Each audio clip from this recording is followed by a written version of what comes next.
welcome to Tabletop Titans and our very first 9th edition book review. Yeah. We're going to be looking at the biggest of boys in Warhammer 9th edition, the Space Marines, and of course this is a massive book. It's a mighty tome. It's huge. I'm kind of getting tired of carrying it. Yeah.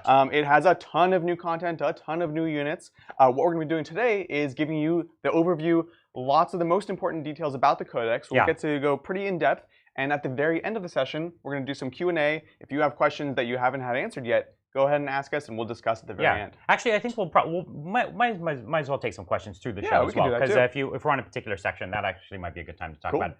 So get your super chats in. We'll answer your questions as we go, and we have the book here, so we'll be flipping through, talking things out, giving our opinion on some of the tactics. Let's jump ahead and take a look.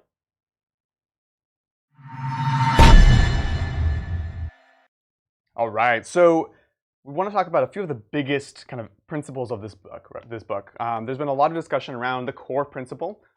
This is the fact that certain units in a codex will actually have this core keyword, right? And these are kind of the classic units, the units that are traditionally going to make up the majority of an army in the composition. For Space Marines, they actually are massively impacted by this in one sense, but they seem to be all built around it, right? So basically, in this book, what can you expect to actually be core from it? Core is almost everything. So I think we were all really worried that core would be very limited, and that the general Space Marine concept of having this reroll aura would be very limited. But no, in fact, almost all the infantry, bikers, and dreadnoughts are core. There's a very few exceptions. I think the only infantry unit, other than characters, that are not core is the Centurions. Is there any other infantry that isn't even core? Servitors? Yeah, servitors, right. Yeah, so that makes sense, right? Yeah, exactly. And nobody cared about them anyways. So, the big change there is that your characters are not core, so they don't benefit from their own auras, which was actually really crucial because those rerolls are what makes them so consistent. And then the other big thing you lose is your vehicles. Yeah, so pretty much all of the vehicles. That's the change for the core keyword. Exactly, and this applies to almost all the rerolls and most of the buffs in the game. We'll talk about some of the exceptions as we go forwards, but that's the general concept for core. So on one hand, core is actually absolutely a big deal for this, but the Space Marines seem to be built all around core, so they're not as affected as things like the Necrons, which we'll talk about in another video. That's a good point. The takeaway here isn't that Space Marines are such a thing. This is like a new rule for the game, and it's going to impact all the factions. So if you're watching here today and you don't play Space Marines, core is going to impact you. You can even start to think ahead about like what are they going to make core and what aren't they. And the core units have a huge advantage. We definitely saw that with the Necrons, and we'll go through that book tomorrow. But I think that it matters a lot more in other books than in this book. A lot of things are core here. Exactly. So another thing that changed a lot is not unexpected. They fixed a lot of the like broken combos, a lot of the wonky, weird things were just either removed or adjusted. Having said that, they actually kind of made other options more interesting. Some of them changed their roles. Just briefly, for example, advancing with bikes, you can't just get the 4-up and 3-up invuln. That's changed to a different stratagem.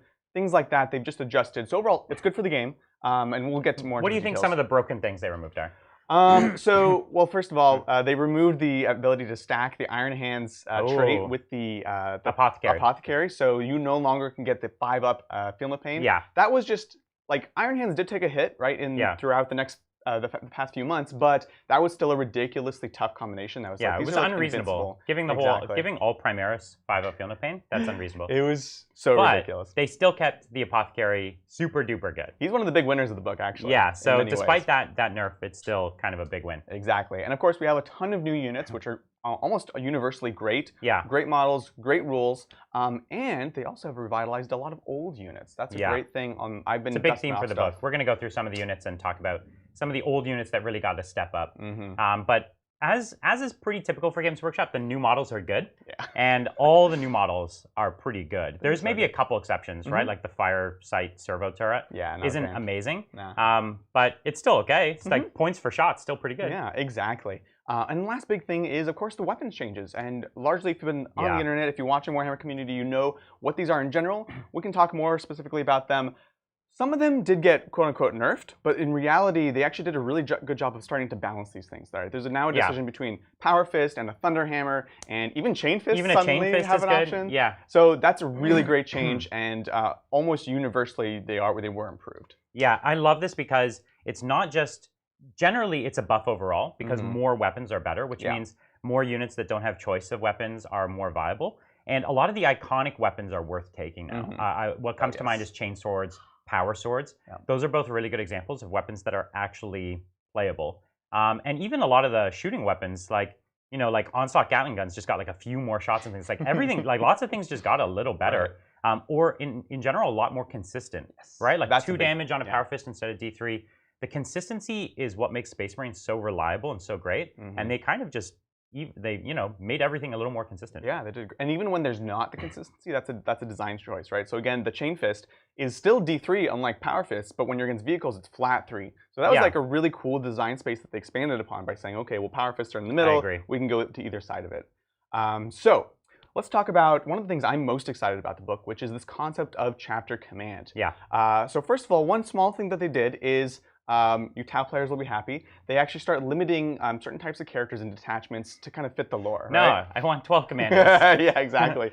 So now you can have only a single captain and up to 2 lieutenants in a single detachment. There is an exception. Of course, if you make a chapter master, you can then have a chapter master and a captain, which makes sense. They're no longer a captain. True. So this is great. They're really making the rules fit the theme a lot better. So they're forcing your list to be more fluffy.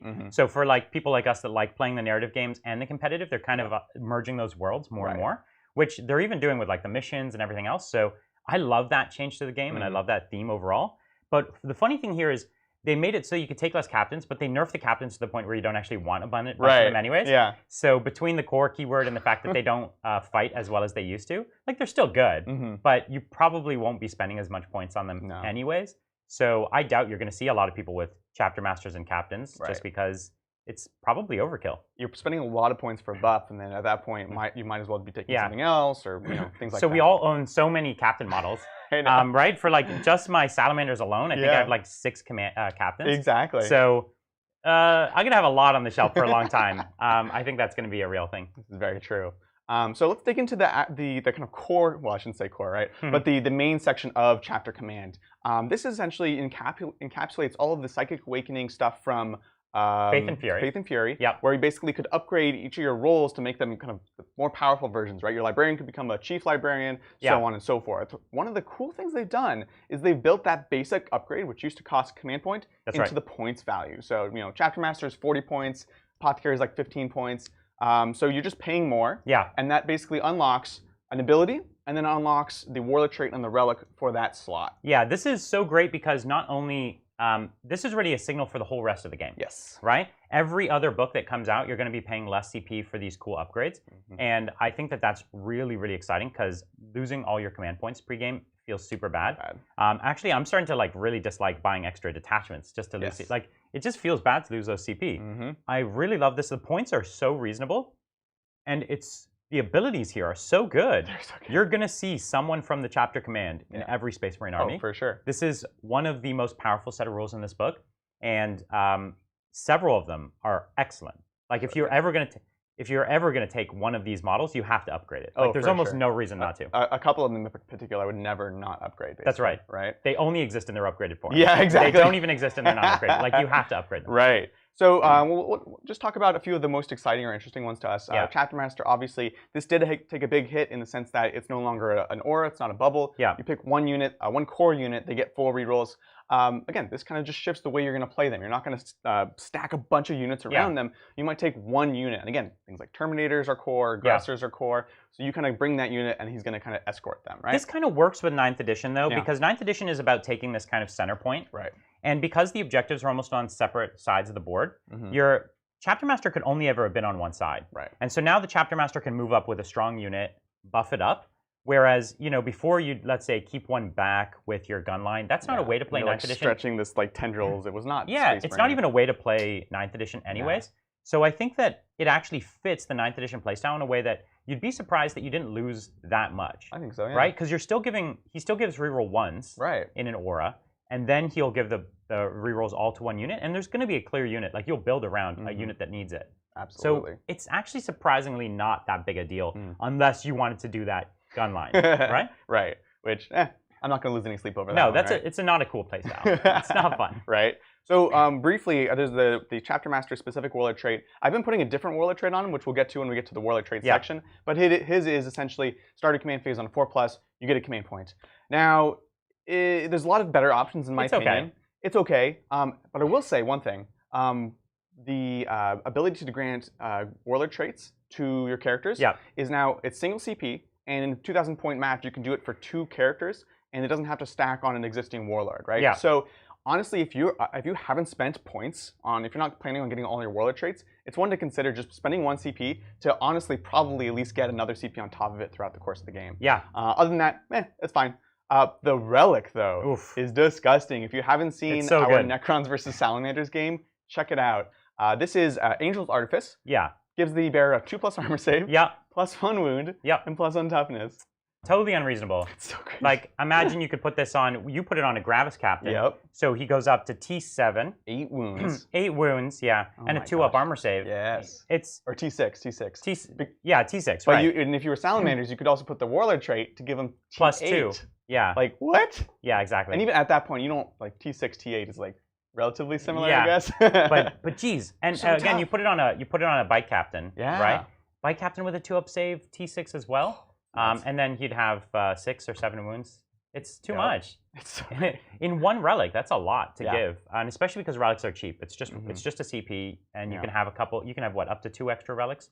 Yep. Which also are just like the Warlord trait. They don't cost more. Yeah, you just pay 1 per. Yeah, exactly. So that's a no-brainer if you've got a chapter master, and a chapter master is not necessarily an auto include, but he's still really, really likely to be included. And you don't want him to die, right? He's not as killy as he was, but you can make him more durable, so you're always getting those buffs, things like that. Yeah. Master of the Forge, we'll just mention briefly. This one's not as exciting as it used to be. It used to be a little bit too good, in our opinion. Basically, now you can heal flat 3, and the Warlord trait is +1 strength, which doesn't actually do really anything. Oh, +1 strength, +1 attack on Dreadnoughts. On Dreadnoughts. The +1 attack is good. That one's good. The +1 strength doesn't do a whole lot because if you've ever seen the rules on the way that strength and multiple, so most Dreadnoughts have a close combat weapon, right? And that's a ×2 strength, yep. Right? And so what you do is if you give +1 strength to them, you actually do the ×2 and then the +1. That's right. And so it ends up being an uneven number, right? And the game is based on even numbers. So let me explain what I'm saying here. So if you have strength 6, okay, and then it's ×2, you're strength 12. Good. What you really want to be is strength 14, right? Because that's double the strength of the toughness of most vehicles, right? Double the toughness of most vehicles. But this would take you to strength 12 and then up to 13. Which is like, and 13 does nothing. It's exactly the same. It's exactly the same. It's so weird. So +1 strength on Dreadnoughts is almost universally meaningless. There might be some weird Dreadnoughts out there. The sweeps. The sweep attacks. It has an effect, but like... yeah, but the +1 attack is huge because these are such high value attacks. But if you remember what this guy used to do, he used to give an aura of +1 to hit for all vehicles. Well, that was a horrible idea. It was so gross. We have a friend, Jake, who introduced me to that. Yeah. In a tournament, he had like 3 impulsors, couple repulsors. He had 3 whirlwinds. And they were iron And then he had hands. them in this little bubble. Yeah. And he's like, yeah, my whole army hits on 2s, rerolls 1s. And I was like, who wrote these rules? Thanks, and the Ironstone was out at the same time. Yep. Which gave them all ignore damage. And it was horrible. It was so bad day. That was a bad day. That's rough. I will say that I will say now though that the Tech Marines can now awaken a vehicle, pick one within I think it's 6, get +1 to hit. Right. So it's again like the Chapter Master, single vehicle gets buffed. If you really want to do vehicles, bring more Tech Marines, right? Yeah, the Master of the Forge. The only thing going for him is there will be a new model for him. There's the new Primaris. Oh, so good. And he looks really rad. He's so cool. So you'll probably see him more for his model than for his quality. So true. Yeah. So the next one we want to talk about is the one I think we were the most excited about. Yeah. It's kind of ridiculous. The Chief Apothecary. Now, a brief note about apothecaries in general. The 6-up Feel No Pain in an Aura has now just moved to the unit datasheet in general. So even if you're not upgrading him, which you should, you're just going to get that all the time. And that was the better ability. Yes. Right? 100%. Like the ability to heal and res are situational. Yep. Whereas resing used to be something that was unreliable. Yep. Healing, it's like, oh, was he near someone that even needed to be healed? Right. It was actually fairly rare. But the 6-up Feel No Pain is always useful. It's great. And it's really, really, really good. That's actually, I don't think it should be an aura. I think it should be one of those like pick ones. It's a little too good in my opinion. This is one that I would have trouble not taking. Yeah, this is basically an auto-include. Yeah, at this point, is, the Apothecary is such a powerful unit, I would say it's an auto-include. Absolutely. Now, we mentioned that this was one of the better options, but you can also take the other option now. Yeah. If you take the Warlord trait, become a selfless healer, this improves your resing. Now, resing has also been moved to the category of stratagems. It's 1 command point, combat revival, return a model to a unit within 3 inches, infantry or bikers, at full wounds. Full wounds. So that's big. And let me remind you, you used to only be able to res if there was no wounded models. Correct. And so it was actually really hard to do. So if you had, you know, some Terminators and you had 1 wounded, you couldn't res. You had to heal and then next turn try to res. Well, now you get to just straight res a model at full and then still heal and then bring that model back up to full. So the amount of wounds you can return to a unit is very, very high for the price of this model. And if you upgrade to the Chief Apothecary to a selfless healer, you get to use that stratagem every single turn for free. So you're spending 1 CP probably to save you 4 CP. And correct me if I'm wrong, his heal goes from D3 to flat 3 when he's Master Apothecary? That's right. That's right. Yep. Wild. And all of this is automatic now, right? Even for the resing before, you'd have to roll on a 4+. Yes, it was rerollable, but like, let's do the math, right? So this is all too good. Yes. Like this dude, Chief Apothecary is what, like 80 points, 85 points, 90 points, something like that? It's too much. Yeah, and that's a 15-point upgrade to make him Master Apothecary. Oh, it's only 15 points. Yeah. So this is out of whack. This is too good. It's too good. It is. Yeah. So have fun. Play it. Enjoy. It's great. Now the other one, this is the Master of Sanctity. This one I actually really like the changes that they did. Right. Essentially, this chaplains. This is a chaplain. That's right. Chaplains now do the litanies on a. It's a 3-up. Or no, sorry. It's base of 3-up for a chaplain. Yes. But it's 2-up for a Master of Sanctity. That's what it is. It's a +1. Remember, you can't re-roll this now in 9th edition. That's right. So there's still a chance you can fail it, except there's also a strategy. Yeah. Stratagem. This one I believe is 2 command points. It's more pricey, but it makes you automatically be successful with a litany. Oh, it's 2 CP. I think so. I'll check that in a second. Okay, well double check. So that's more than I wanted it to be. Well, here's the thing though. Like I picture I know we're thinking of primarily things like the +2 charge. Yeah. Right? You're playing Raven Guard or someone like White Scar's coming in, and you need to make that charge. It was terrifying to have such a big. Most of the litanies are the same, right? They haven't really. The litanies haven't adjusted. They affect core now. Right? They affect core and characters, so they're basically unaffected. Yeah. So I would say these guys, the chaplains, were already amazing. Yeah. They were the central of so many lists because some of their buffs were just so good. Particularly the +2 to charge buff. Yeah. So many armies were based around that because Space Marines have so many ways to come in from reserve, whether that's outflank or deep strike. And 9th edition only gave more abilities to do that. Right. And nobody wants a 9-inch charge. Everyone wants a 7-inch or a 3d6 charge or something like that. Right. And this guy just gives an aura of 7-inch charge, basically, big deal. right? Yeah. That's the reason to take him. Now that he's on bike, he's able to get up the board faster. Yeah. He is kind of an auto-include as well for any army that wants to have a combat threat. Totally. And even if you don't, if you just took him as a beat character, he's great. The new Primaris Bike one in particular is a very powerful solo combat character just on his own. Yeah.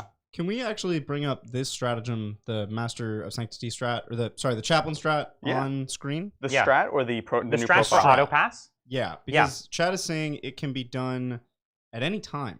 So retrospectively. So you could deep strike in. Let's take a look. So this is Commanding Oratory. It's right here.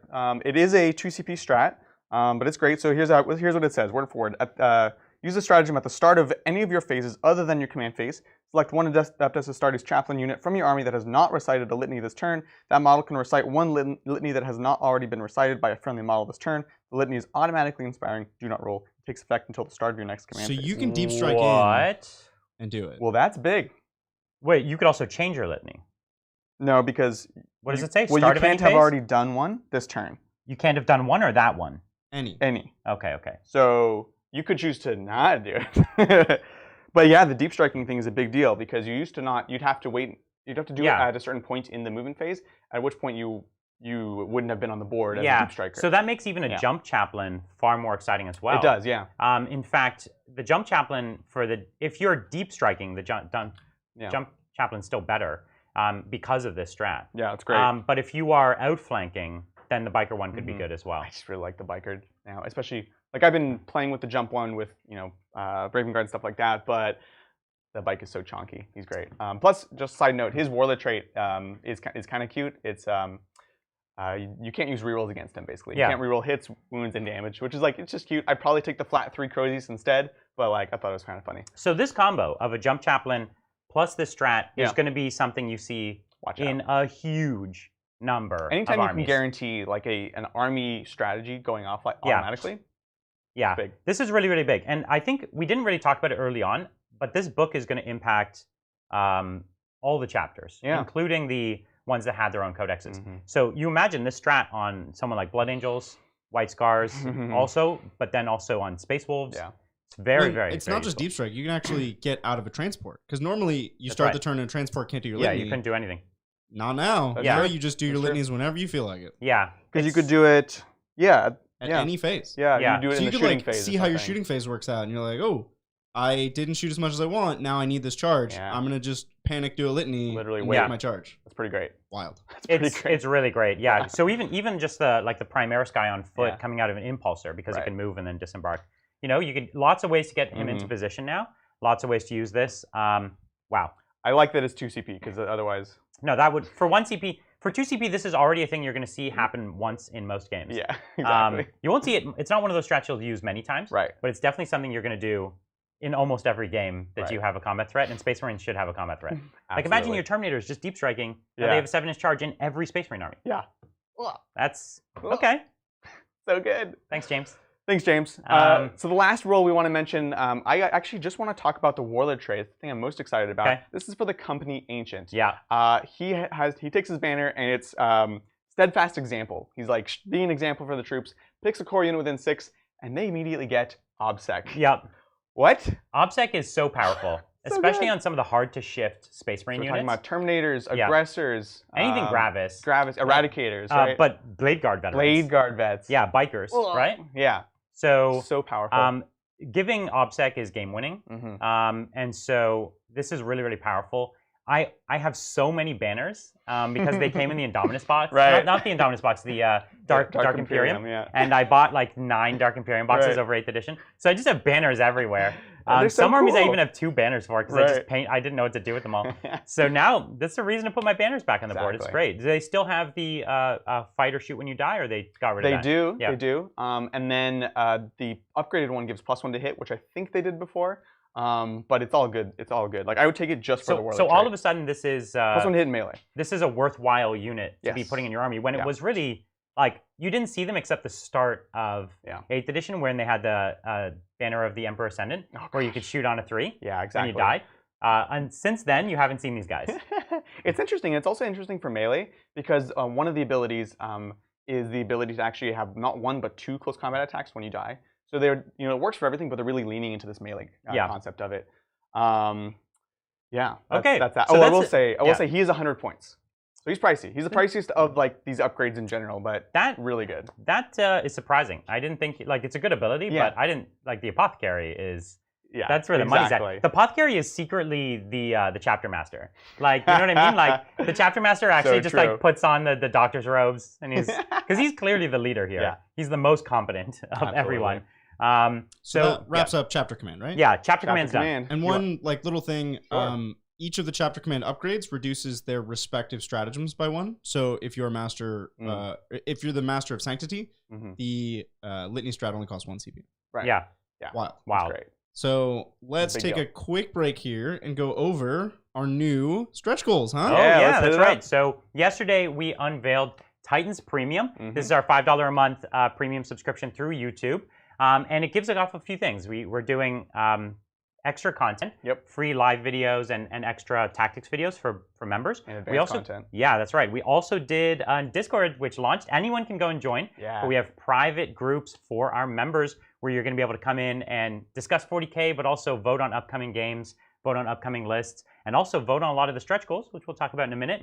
And we also created a cool set of custom emoji. It's so good. You can see them in our community tab. I posted a picture of all the ones we have finished so far, but we're making more. We're going to make ones with us in it as well. I can't wait for those. Adrian rolling a 1 or something like that. Several ones. Yeah, several ones. So just click the join button down below on the channel. If you're like on an iPhone or something, you might have to do it in the web. But that's really great. So why don't we take a look at the stretch goals? Yesterday we did really well. That's great. And so we're already getting close to the 1,000 stretch goal. How close we're around 900 right now, so we're pretty close to this. So what's the 1,000 stretch goal? What do we have to do when we get to 1,000? What is it? The 1,000 stretch goal is 2 Age of Sigmar battle reports. This has been a long time coming. Yeah, to be honest. This is really exciting. Playing these Age of Sigmar, both of us have a healthy Age of Sigmar collection, but we're also always kind of collecting more. Right. It'd be nice to try that game out because very few people play Age of Sigmar online. It is an amazing game. Yeah, it's great. And amazing collections and armies.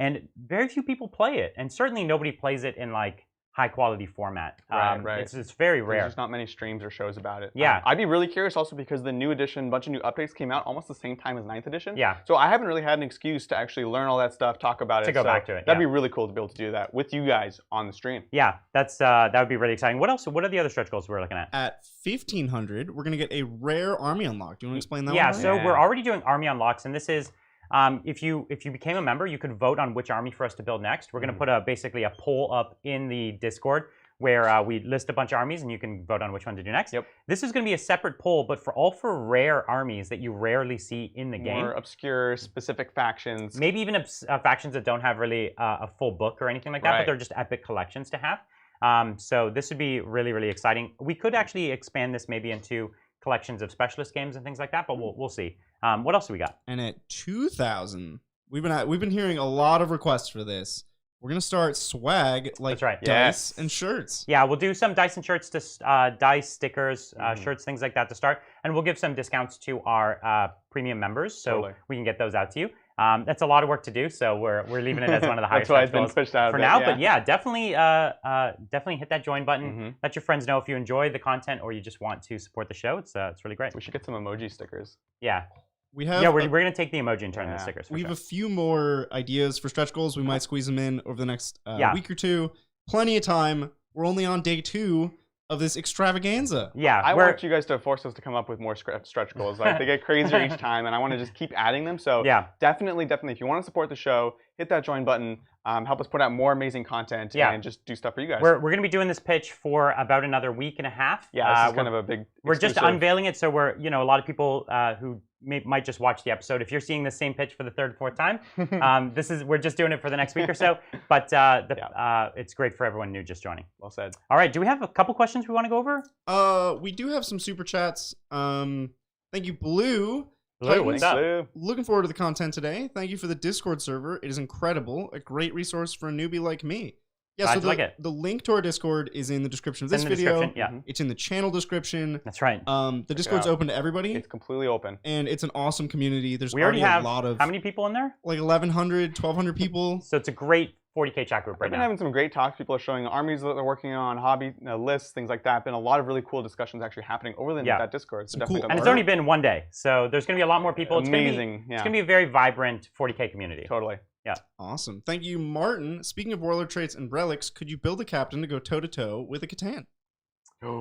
Well, we did that fight yesterday. If it's the same Martin as yesterday, I know you know the answer, but we did actually. We had a captain versus Catan, the Deceiver against your Gravis chapter master. And you turned off my invulns, but because I had the 2-up Angel Artifice, I still had tons of armor saves and wounds and The only reason you lost that fight is because I brought a Scorpec Lord in to help. Yeah, I cheated. That was the only reason. No honor. But you would have won that fight. Oh, for sure. And so absolutely, I think if I had the Nightbringer, it might have been a little more difficult. He's a real. Or even if I had the Void Dragon, he's also more fighty. Oh, interesting. Yeah. So. Yes, you can absolutely build a captain who could go toe-to-toe with a Catan. Suddenly, I'm looking at things like the Gravis captain in a whole new light. Like the bikers are great, but the Gravis is tougher and a Primaris. Yeah.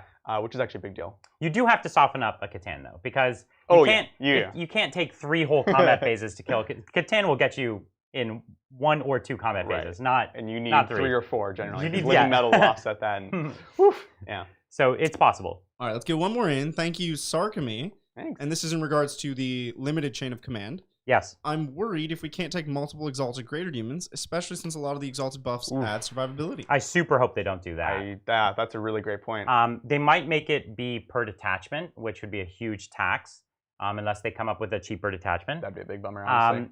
You're right. I hope they don't do that, but you're in the right vein that they might. They definitely could. I would see it more with Demon Princes is more likely. Demon Princes are supposed to be a lot more rare than they are in the game.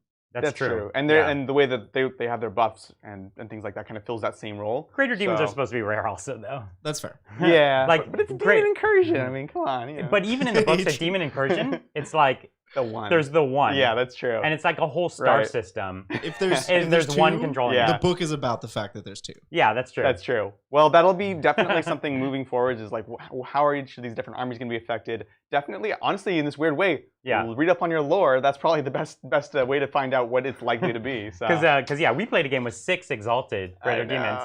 I don't think that's supposed to be in the fluff. Gosh. It's a lot of fun, though. It's so cool. Yeah. Cool. Okay, so the next biggest thing we got to talk about in the book, it is kind of earth-shaking for this book, is the fact that they gave more wounds to the old Marines. This is your normal attack Marines. This is your Vanguard veterans. Your bikers. Your Terminators. Yes. Everything went up a wound. Obviously, the new Primaris didn't. But so the main difference is an old Marine has basically the same stat line, just one less attack. That's right. And then there's a few stratagems that only impact Primaris. So that's really the only difference. Yeah, that's it. It's a huge change, especially because a lot of these units are very well budgeted. Right? That's right. Terminators, assault Terminators are base 33 points, 43 for very fair price. So great. And the Vanguard vets are. I've always been nervous about running Vanguard vets. People have seen a lot of success with them, running them as one wound. But now that they're 2 wounds, and things like their Storm Shields and their Thunder Hammers are actually scaled for their price. Yeah, you pay less for a Storm Shield for a Vanguard vet than you do on a Terminator. So they're well priced, and they have another wound. So this is a big change.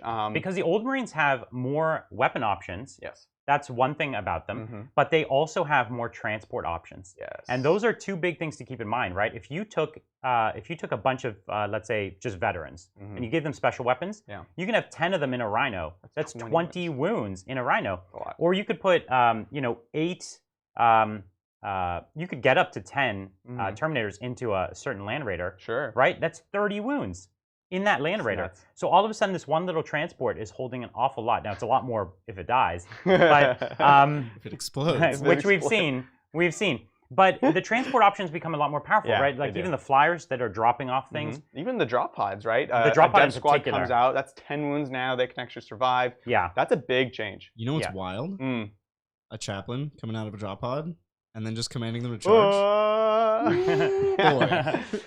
Yeah, so odds are back. But I'm glad you mentioned Vanguard veterans. They're one of the ones I'm really excited about because you always wanted them to work, and only like Blood Angels can make their troops work, or their kind of flying combat troops. Right. Yeah. And even then, they were fragile, right? So like 2 wound, they don't have it in here, but imagine 2 wound Death Company. That one's going to be real good. Deal. We've even seen the difference between Sanguinary Guard and Death Company, right? It's night and day. Night and day. So really excited to be playing and those. some of those, like, it's not in the book, right? So we're not seeing Death Company, or we're not seeing Thunderwolf Cav or any of those. All those specialists are still in they're in their own books, but we have to imagine they're going to get it as well. Yeah. And it's really big for those really specialized troops that do something that nothing else does.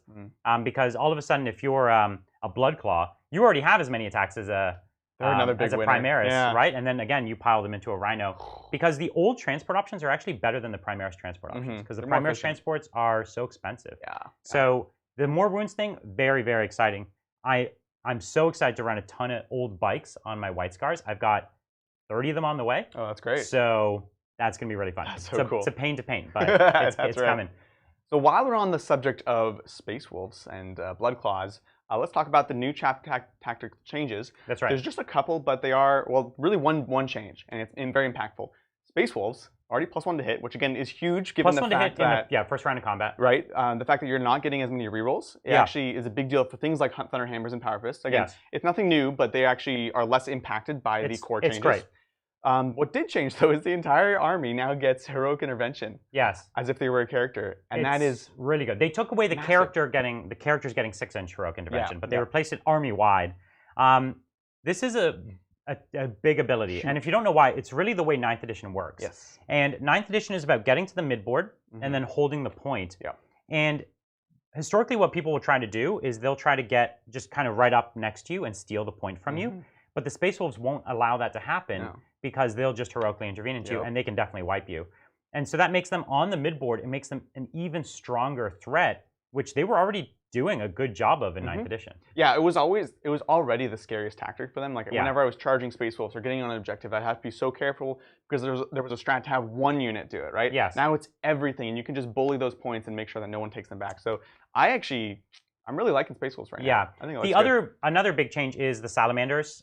They lost their ability to reroll 1 hit and 1 wound. It's just 1 wound. Yeah. And that's really important because this Master Artisan's ability was probably the strongest single ability It was one of the ones that existed in the build your own custom traits. They changed it there as well. Yeah, because it was just too efficient. It's too good. It's too efficient. Just too efficient. So and reroll dull. wounds. Let's be honest. Yeah. There was no flavor. Yes, it was just exactly. like, hey, you're like 15% better across the board, everywhere, all the time. Cool. Yeah, exactly. Again, this kind of comes back to this concept of when things are changing or quote unquote getting nerfed. In a lot of ways, it's good because I play very competitively a lot of the time, and that forces me to kind of play with those restrictions. I will like go to the edges of the box, and so if you make that box smaller, that's fine. I'm still going to push it, but if it makes it for a more interesting game, for a more fluffy game, that is great. Small note on Imperial Fists, because a lot of people were wondering, myself included, they ignore the effects of light cover. So that's not dense cover. And that's because there's two things called cover in this game. That's right. There's the cover that gives armor saves and the cover that gives -1 to hit. Right. And it is important to note because some of these abilities are different. We'll talk more about that when we get to the Necron book. Yeah. But yeah, small note on that. The custom traits, the big things were really both of the most prevalent traits. We see so many stealthy Master Artisans, Space Marines. Yeah. Both got hit. Master Artisans we talked about. Stealthy is now 18 inches away. Which is what the Knights already get changed to, and I was like, that's completely useless. And for Marines, that's a big hit. Yeah, so if you hadn't seen, at every single tournament out there, people were custom, they would be a custom chapter, and they would take Master Artisans and Stealthy, and if you don't know, this is reroll hits of 1, and wounds of 1, or one dice to hit and wound, and then it was also, everyone would get cover outside of 12 inches. It was way too good a combination. It was. And they nerfed both of them. Yeah, because they basically saw, okay, this is too much. So now all the other options get a lot more exciting. Many of the options are exactly the same or just a teeny tiny changed. Yeah. But by and large, building your own chapter is still really powerful. It is, yeah. Because unlike every other book, when you build a custom chapter, you still inherit the abilities of your parent chapter. So you still get your super doctrines. You still get your relics and warlord traits if you pay extra to get the relics. Yep. Stratagems. You still get all their stratagems. And so you don't lose a lot. Whereas in every other book, if I try to build like a Farsate Enclave Successor, I get nothing. 0. I lose 2 pages of strats. I lose all the relics and warlord traits. Space Marines don't lose any of that. And so that's huge. But we saw that Necrons do lose it. Yeah. So it doesn't seem as though going forward any other book's going to get this, which means playing a custom anything else other than Space Marines is generally taking a hit. Bums me out. Yeah, they shouldn't have done that. But it's a lot more design space. I understand it's a lot more trouble for them to balance these custom things against every possible combination. So I understand as a playtester, it would be a nightmare. So that's almost certainly why they're doing it. It's just to keep it balanced. Yeah. So it's worthwhile. We totally get you, James. Yeah. So let's talk about new units. Some new units. All right. There's a lot. There is, okay. So yes, if you include everything that came out with Indominus, plus everything coming out in this book, it's a lot of new data sheets, right? Like it's probably almost 20 new data sheets. Yeah, for sure.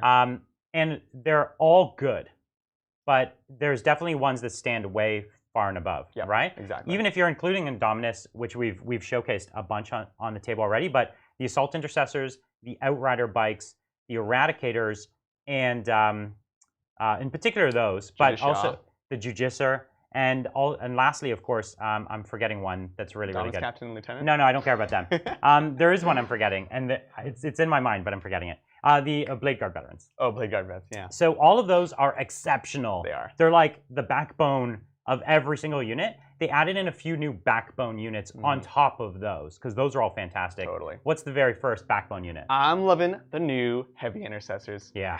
They are really scary. If you be excited because you have +1 power weapon, +1 strength power weapons. This is a new troop choice. But unfortunately now there's new troops. So these are Gravis armored intercessors. Yeah. They are troops, they are core, and they are here to stay. Yeah, it's right here. We've got it. Let's take a look at the profile. So yeah, they're 3 wounds, they're toughness 5. And they can take some really nasty weapons. You're basically paying about 10 points. These are 28 points base, so a bit more than the intercessors. But you're getting +1 wound, +1 toughness, and basically an additional bump on your weapons, right? So you're going to strength 5 on all the profiles, and mostly an additional rend. Well, it's kind of it's all rend 1 and 2. Oh, same rend, okay. And there's some 0 rend, but the damage is the key here. There's a lot of these weapons. There's damage 2 and damage 3 weapons. And that's the secret sauce right there. Good. Paired with the toughness of these guys, they're not very pricey. No. And they hold points. They'll do so many great things. And oddly enough, they get a special weapon too. So they're really, really interesting and really exceptional. The points for value, the ability to output. So what you'll find on the table is they don't actually have that many shots. No. Right? No. So you're not going to kill that many models. And I don't think they replace intercessors in that way. Yeah. Right? And they are slower. So, and speed matters. But just points for effectiveness, if you need someone to stay back at the backfield objective, which you almost always have 2 backfield objectives, they're such an excellent choice in 5 or 10 man increments even. I think you're definitely going to see a smattering of them in most armies. They're really tough to move. I'm looking at a big squad for my fists, taking the heavy option. This is, in my opinion, a great option for your chapter master. Yeah. Right. I don't use stalker bolters anymore because I can only get chapter master on one of them. I'm going to take the heavy option, kind of negate that minus for moving and shooting heavy weapons. So really, really exciting, awesome unit. It's a cheap way to get a 30 wound unit at T5. That's right. And the reason you'd want that, the reason that's interesting is because Space Marines have strats that level up units. Yeah. So anytime you have a big unit that's really, really tough, you have the opportunity to make it tougher. Exactly. Whether it's minus to hits or pluses to saves or both or, you know, a bunch of combinations, right? Ignoring damage, bringing models back. There's so many ways to buff a single unit, right? Give it all rerolls. There's so many reasons to want a big unit, and they make taking a big unit easy because they're great, they're cheap, they're tough, they just do it all. Can we talk about my new favorite stratagem for them? Tell me it. Unyielding. Yeah. And this is one command point when a Gravis unit is the target of a shooting, it might be even melee, but at least shooting attack. If it's a damage 1 attack, you get +1 to your armor. Yeah, and with 3 wounds and T5 already, and going to a 2-up or a 1-up in cover, it makes them unshootable unless someone else has their own heavy intercessor. Exactly. But even heavy intercessors against heavy intercessors is not a great fight because of strength 5. Against strength 5, you're just not going to wound that well. Yeah, he loses that efficiency. And they're just going to be too tough to shift on the back. It's like, I'm not even going to bother killing those backfield heavy intercessors. It's just too inefficient for me. You know what I mean? So true. It's just not worth it. That's right. So you're going to see them in a lot of lists. I think and Gravis look rad. They're so cool. And they're actually the easiest Space Marines to paint. They have like the chunkiest little pieces so you could edge highlight them. I just painted a bunch of Eradicators and they were a dream to paint. They were. And don't paint Blade Guard. Paint Eradicators. No trim. It's all good. I was going to say, Blade Guard are just purely trim. It's all trim. All trim the entire way around. I hate it. Never again. So let's talk about another unit that's going to be extremely impactful. Yeah. This is a new series of vehicles. I'm so excited. The Gladiator series. Yeah. This is basically your Primaris Predator. It's the Impulsor and the Predator had a baby, and this thing is nuts. It's super scary. It's really good. There's 3 of them. There are 3. They're big, tough gunboats. So there's 3 of them here. So this is the Lancer here. This is the worst of the 3. Yeah, we think so. And this one has all the big heavy weapons. So its main thing is the Lancer Laser Destroyer. It's 2 shots, strength 10, -3, D3 +3. Yeah. It's basically the same as the Repulsor Executioner. Which both of them got to change. They no longer double shoot. Instead, the targeting matrix gives a +1 to hit, so it's hitting on 2s. That's the equivalent optics rule, which used to give it the ability to fire twice. Right. If it moved under half. They're kind of getting rid of the fight twice as shoot twice as much as they can. Yeah. Well, they're limiting them. They're not getting rid of them, but they're limiting them. That's a great point. The +1 to hit is good. The shoot twice was better. The shoot twice was better. The one thing I will say about less but more accurate shots is they're easier to affect with command points. Yeah, that's correct. Because again, this gets no rerolls. It's not core. The strength of the gun went up from 10 to 12. So that is... This one is only 10. Did the Repulsor change? The Repulsor might have went up. Executioner went up to 12. Oh, okay, well that's good. Because it was kind of weird it was the same gun. And it's not the same gun yet. It's a different name. Heavy Laser Destroyer. It is 12. It is 12, yeah. That's wonky. Okay. And this one's only -3, yeah. But strength 12 isn't that useful. It's okay. T6. What's T6? All of my Necron vehicles are T6. But they can only be wounded on 4s. I know. That's what I'm saying. It's funny. So it doesn't matter. So yeah, strength 10 is pretty much good enough. All the Drukhari. All the Eldar planes and stuff, you know? Yeah, exactly. So that's this guy. He also has something new. Do you want to talk about this one?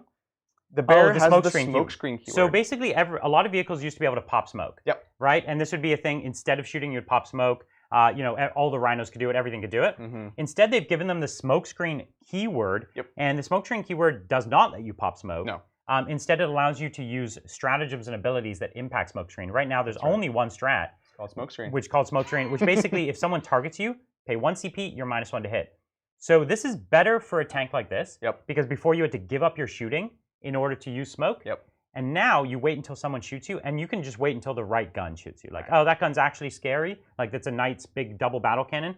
Okay, cool. -1 to hit. Right. And so in general, it's better here, but it's much worse for something like a Rhino. Well, yeah, Rhinos. A Rhino or Razorback. Things that want to run up, just put -1s across the board. Because again, it is a strat, so it's only on one of these, right? So you can do things. That's right. It is targeted though, right? So like Ryan said, you can wait to see where they're going to put their big guns, play line of sight. Overall, I like it for the game. And you can still shoot. Your gunboats can still do their thing. It's great. And get -1. So this thing is, well, yeah. First of all, as an Eldar player, super jealous of 1 CP for lightning fast. Lightning fast. I'm like, what the heck is that? Because for Eldar it's 2. So okay, so there's 2 more. Yep. There's the Reaper and the Valiant. Now the Reaper is really good. We really like the Reaper. The Reaper has the twin heavy onslaught Gatling. This is heavy 24. What are you thinking? 30-inch range, strength 6. My gosh. There's so many shots. This is really good. And even the Tempest Bolter is no joke. It has two Tempest Bolters, so it's short range. It's 2 of those? Isn't it? Yeah, 2 Tempest Bolters.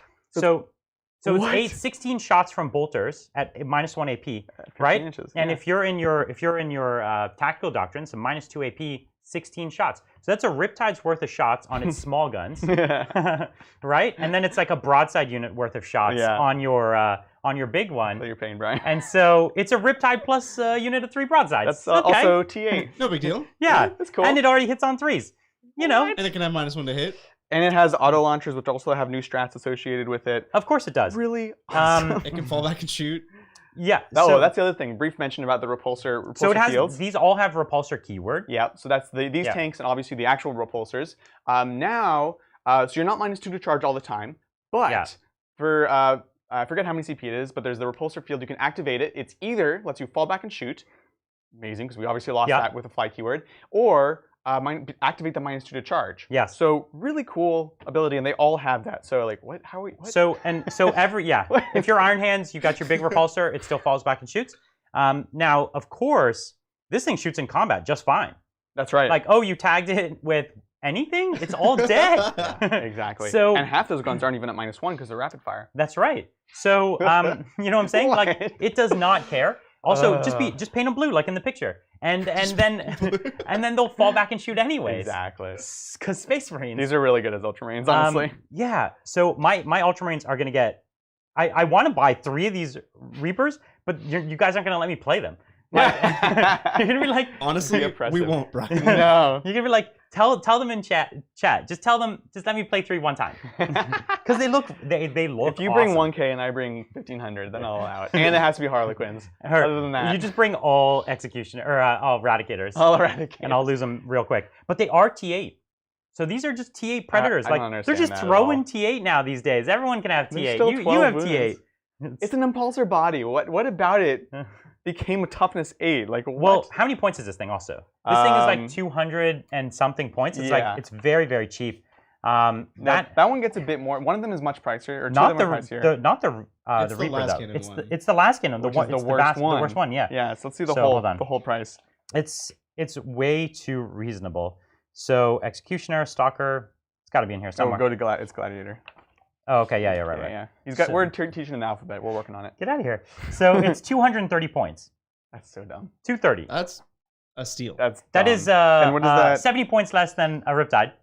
And then the broadsides would be another 400 on top of that. So, oh, that's right. And there's 3 guns that are only 5 points each. You can give them the auto launchers, the Icarus pods, and the Iron Hail for only 5 points more each. Why not? Throw on 50 more points, you get all those amazing guns. Again, it's one of those. Get yours today. It's a standard Primaris vehicle where you get to shake your bits onto it, and anything that sticks, you get. Just magnetizes. Yeah, you get to shoot with anything that's stuck to it when you shake it to it. So these guys are they're too good. Again, the one saving grace if you're worried about them being overpowered is they don't get rerolls to hit or to wound. But do they need it? No. Not with that many shots. Not with that many. So we like the Reaper the best. The Valiant is still, I think, the second best, where it's still pretty good. They're high value shots, but there's a decent volume of them, right? We have 4 shots from the last towns. We have the multi-meltas. Yeah. The only thing that makes me nervous is how many multi-meltas? Is just one? 2 multi-meltas. So 4 of those. 4 multi-meltas and 4 las cannons. So they're still high value, but you have more shots. Jeez. And multi-meltas are better now. Yes, this is the new one, so it's D6 plus 2 if you're within half range. So, but this is 24-inch range, which isn't the right range for these kinds of guns. You got to get close. So it's like, who wants a 24-inch las cannon? Like, not me. So you'd almost end up using these shots to kill elites, like Terminators and things. Yeah. Because that's the range where this tank would be affecting. And it's like, okay, cool, but you know what? If you're going to kill Terminators, just shoot them with the Reaper up here. Yeah. And you'll be fine, because this will kill everything. Yeah. It'll kill other tanks. Well, this will kill other gladiators. Right. So you bring this one to kill the other ones. This one will be further back. So you're just not going to have range. That's fair. They're ridiculous. They're very, very good, and they're stylish. That's the perfect storm. When you got a new thing that's really cool looking, actually look really cool. That's actually awesome. Yeah. And this feels very reminiscent of the Caladius Grab Tank. Yes. If you go out and buy 3 of these, and in 6 months you're sad because they're nerfed, that's life. But don't be sad. The Caladius looks amazing, and so do these. Well, that's so you'll have a lot of fun. If you love the way they look, I'll put some Caladius on the table next game. So I'll dust them off. They're actually dusty, so I'll dust them off. Which is the reason I'm not going to be following up on this next trend. So yeah, this next one is a hideous model, it's been the subject of many a meme. It is the Invader ATV. Here it is. Oh yeah. So here it's behind the picture here. Invader ATV here. It is a weird biker vehicle hybrid. It looks nothing like an ATV. It actually has a special rule that if you run it, at least one of them has to be painted red and one has to be painted green, and that's it. You gotta play up that Mario Kart. That's right. They're extremely Mario Kart looking. They're so silly. So but that's right. Great. It shouldn't be the Invader ATV. It should be like the Invader Go-Kart. That's right. Right? Okay.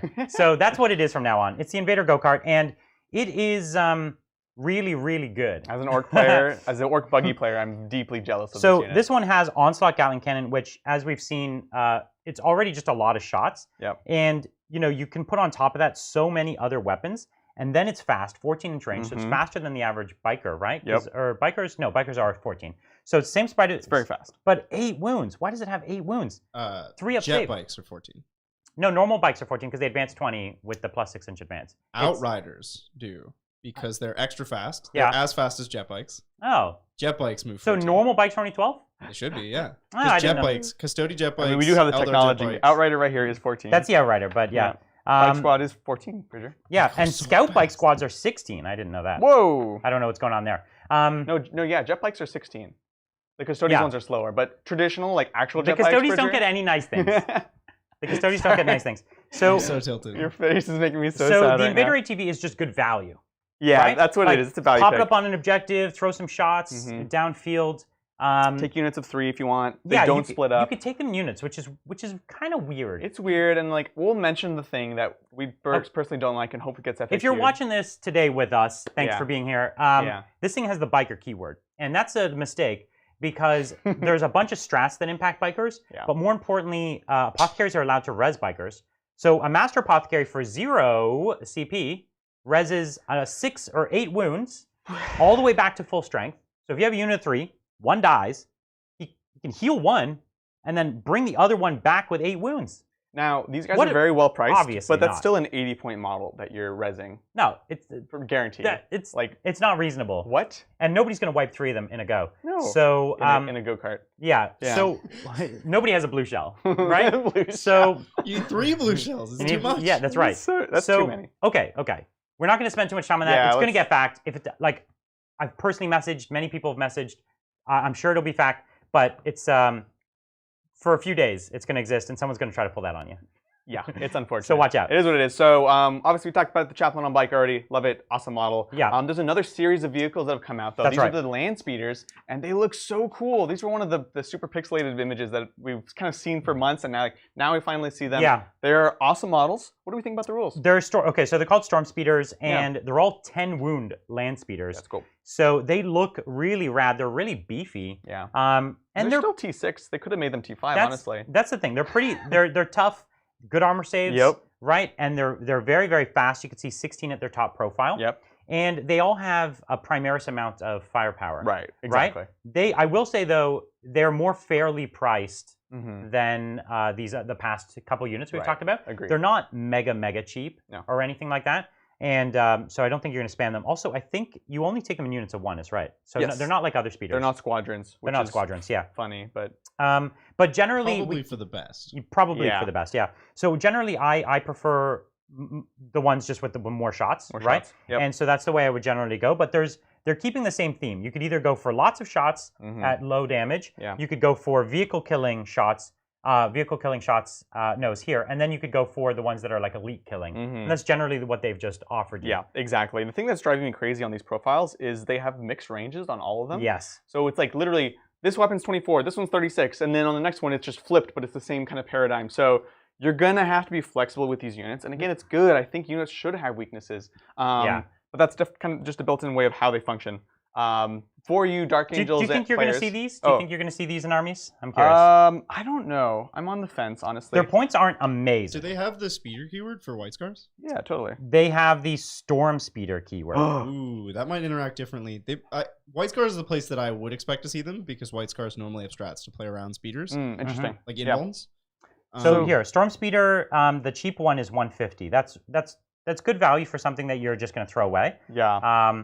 So 150, 170, and 175 respectively. And you can see here that's inclusive of their weapons. So that's pretty good. The most expensive one here is the, what is it, the Thunderstrike one? Yeah. That's the vehicle killing one. So it has... The last talent. Yeah, it has one shot at D6. Icarus pods. 2 shots at D6 damage as well. And then the Icarus pods, 2d3 shots. Yeah. Well, here's the weird thing, though, because the Hammer Strike also has melted destroyers. It does, which means you want to get super close. And I was a bit nervous about the Gladiators getting too close. This is a 12-inch Melta range, right? For the 12-inch to get in Melta range. It's not that tough. Truthfully, you'd probably use this at the longer range most of the time. Yeah. Unless you're shooting something at the midboard. I don't care that it's a Melta one anymore. I think you will see a few of them. Like if you take it as a throwaway early game, I'm gonna pop up, grab, do some damage, but you'll lose it real quick, right? Yeah. And so it's points that you're gonna lose. Yeah. But anyways, they're rad. You're definitely going to see them. Reasonable. There's a bunch of other stuff in here. Nothing else is awesome. Yeah. I do want to talk about the Hammerfall bunker because it actually is starting another theme. Yeah. So if you've ever played Age of Sigmar, every single army has their own terrain piece. Right. They actually make them practically mandatory. Yeah. Because you get them free, they're right? free, so like there's almost no reason not to take it. Yeah, it's a really good way to force everyone to buy a very big model. And so these aren't free. No, luckily. This one is quite expensive. It's 175 points. Yeah. But it has some wacky rules. It's super duper weird. So despite the fact that it looks like an actual bunker, and it's called a bunker, it's not a bunker. No. You can't actually go inside of it. The marketing on this was nuts because I thought it was big. I was skeptical, but like I don't know if you guys can see here. That's a biker. Yeah. It's almost as tall as the bunker. ATV is like the size of the bunker. Yeah. So it's smaller. Still cool. It's a gun platform. It is not like a little bunker. I always thought it was going to be like the StarCraft bunker that I just put my little Terrans inside. Yeah. Or at least like the Bastion or something. Well, they were building a bunker with one hammer, and the hammer fell. Yeah, exactly. And now they have this. The door's right there, Bridger. So, if you don't know what it does, basically, every time it shoots everything that it can. So everything you can see, blah, blah, blah, blah. It has 2 profiles. It has a flamer, which we would never take, and it has a heavy bolter profile, which is much better. So you could deep strike it, maybe like in a key place. I don't know. Can you deep strike it? Yeah, it does deep strike, doesn't it? No. Oh, I thought it did. And I assume you're not going to be able to outflank it? Because you're thinking of StarCraft, right? I am thinking You literally StarCraft. are. But why didn't they just do StarCraft? It does, I haven't read the full lore on it. I believe it does fall and deploy, but it falls before the battle, though. Yeah. They talked about it in the lore, how they deploy them from space, but then they just didn't give you the rule. Well, yeah, because you can see it is clamping on, like it's totally like Terran style. But, so this one's super weird. Yeah. It might be good. It might be interesting. I'm definitely gonna be playing with my fist. I will definitely buy one. Yeah. Because it looks kind of rad. That's totally rad. Right? Maybe I'll just buy 2 just for the hell of it. Yeah. Just to like these games. If you ever play on Planet Bowling Ball, this is your model. That's true. Because a model that shoots everything in line of sight is going to be really happy on Planet Bowling Ball. Make sure you have good terrain for this. Yeah. one. If you have good terrain and it's like, can see one thing, because it has a worse ballistic skill too. It's ballistic skill 4. Oh, I didn't notice that. So that's reasonable. Well, that's good for and it does degrade. Most fortifications are BS5. Not for Space Marines, right? Are they? This is the first Space Marine fortification. That's not true. All the other ones are flavored. They're Imperium, but they're like flavored. I as would Space even Marines. say that they're more guard. Guard? Yeah, they're definitely more guard. Okay, and they're 5s? I thought they were 4s. Pretty sure every fortification. All the up Tau until ones now are is 5. I know that. They've changed which so many makes me so sad. Anyways, so there's other units I don't think we need to touch on them all. We could do a 3-hour video on that. Yeah. We actually will do another video that talks more about the new units. We're going to be ranking them. We'll be ranking them from best to worst. It'll be kind of fun. Yeah, let's go. We'll go over that. All right. Let's talk about some major unit changes. Do you have any questions you wanted to? Yeah, let's get to a couple questions. I think we should. Yeah. Thank you, Nick. Will the Blood Angel characters be able to get any upgrades? For example, the secondary priest. I think we'll have to wait and see on their supplement. So currently they wrote this very intelligently, and they actually do work with those books theoretically. But I would expect many changes to actually integrate them more when we get the supplement. I've been told to expect a day 1 FAQ, which will explain how this book interacts with your Blood Angels Codex. Yeah. And so we don't know that information now, but there will be some rules on the interactions. But I've been told to expect something. Yep. Thank you, Ajax. Hey, Titans. Great game yesterday. Based on the new books, do you think Tau stealth suits will be core? Oh, yes. Yeah. I don't even know what core would impact with Tau. Tau doesn't have auras like that. They definitely have strats. It's like, are we saying marker lights only impact core? Like Master of War goes to core only, like Kalyan. I could see that. Oh, don't do that. I could see it. No, you lose for the greater good. Only core. Greater good on core? Maybe. Yeah, they could do something like that. Thank you. I don't want to hear it. I don't want to think about it. Thank you, Daniel. Love from New Zealand. Preaching you guys to my local circle. New books made Astartes interesting again, but CSM waiting 6 months for 2 wounds is yikes. It is yikes. Yeah, that sucks. Yeah, it'll be a glorious day for the Dark Gods. Players. I get why they did it, but yeah. Yeah, it'll be a glorious day when it happens, but it's going to be a long time, it seems. Well, we've got what? We've got Death Guard coming out. Yeah. So Death Guard will be rad. Play some Death Guard. Death Guard were already the best. Now they're going extra the best. Just, fingers crossed. And then, I don't know, we might see, I believe GW said that the weapon changes will be following through relatively quickly. Oh, yeah. So I think that'll be we could always see, for all we know, they'll have a book that comes out or like a fact that supplements. Well, they did say the wounds you have to wait for your codex. But the weapons The weapons, they heavily implied that will be almost immediate. Honestly, the consolation for people who don't have a codex yet and they're like eager to get a codex, there was codex creep for all of 8th. The longer you wait, the better your codex will be. Let's just be real. Everybody has their moment. I hope not. I think things like Call are going to get toned down a lot. So like if you want to play Crazy Admech, play it now before that army also gets brought in line. But everybody has their moment in the sun. If you have a broken army now, it'll get worse. If you got a bad army now, it'll get better. Right. Unless you're Space Marines, because I thought they were going to get hit so much harder. We thought they were going to get nerfed real hard, but I love this book. All that happened is they smoothed out a few top things that were very tough, but they brought everything else up. And the number of possible combinations in this book is astonishing. It's very hard to piece together. No 2 Space Marine armies have an excuse for being the same. No, it's great. And so really, really love that.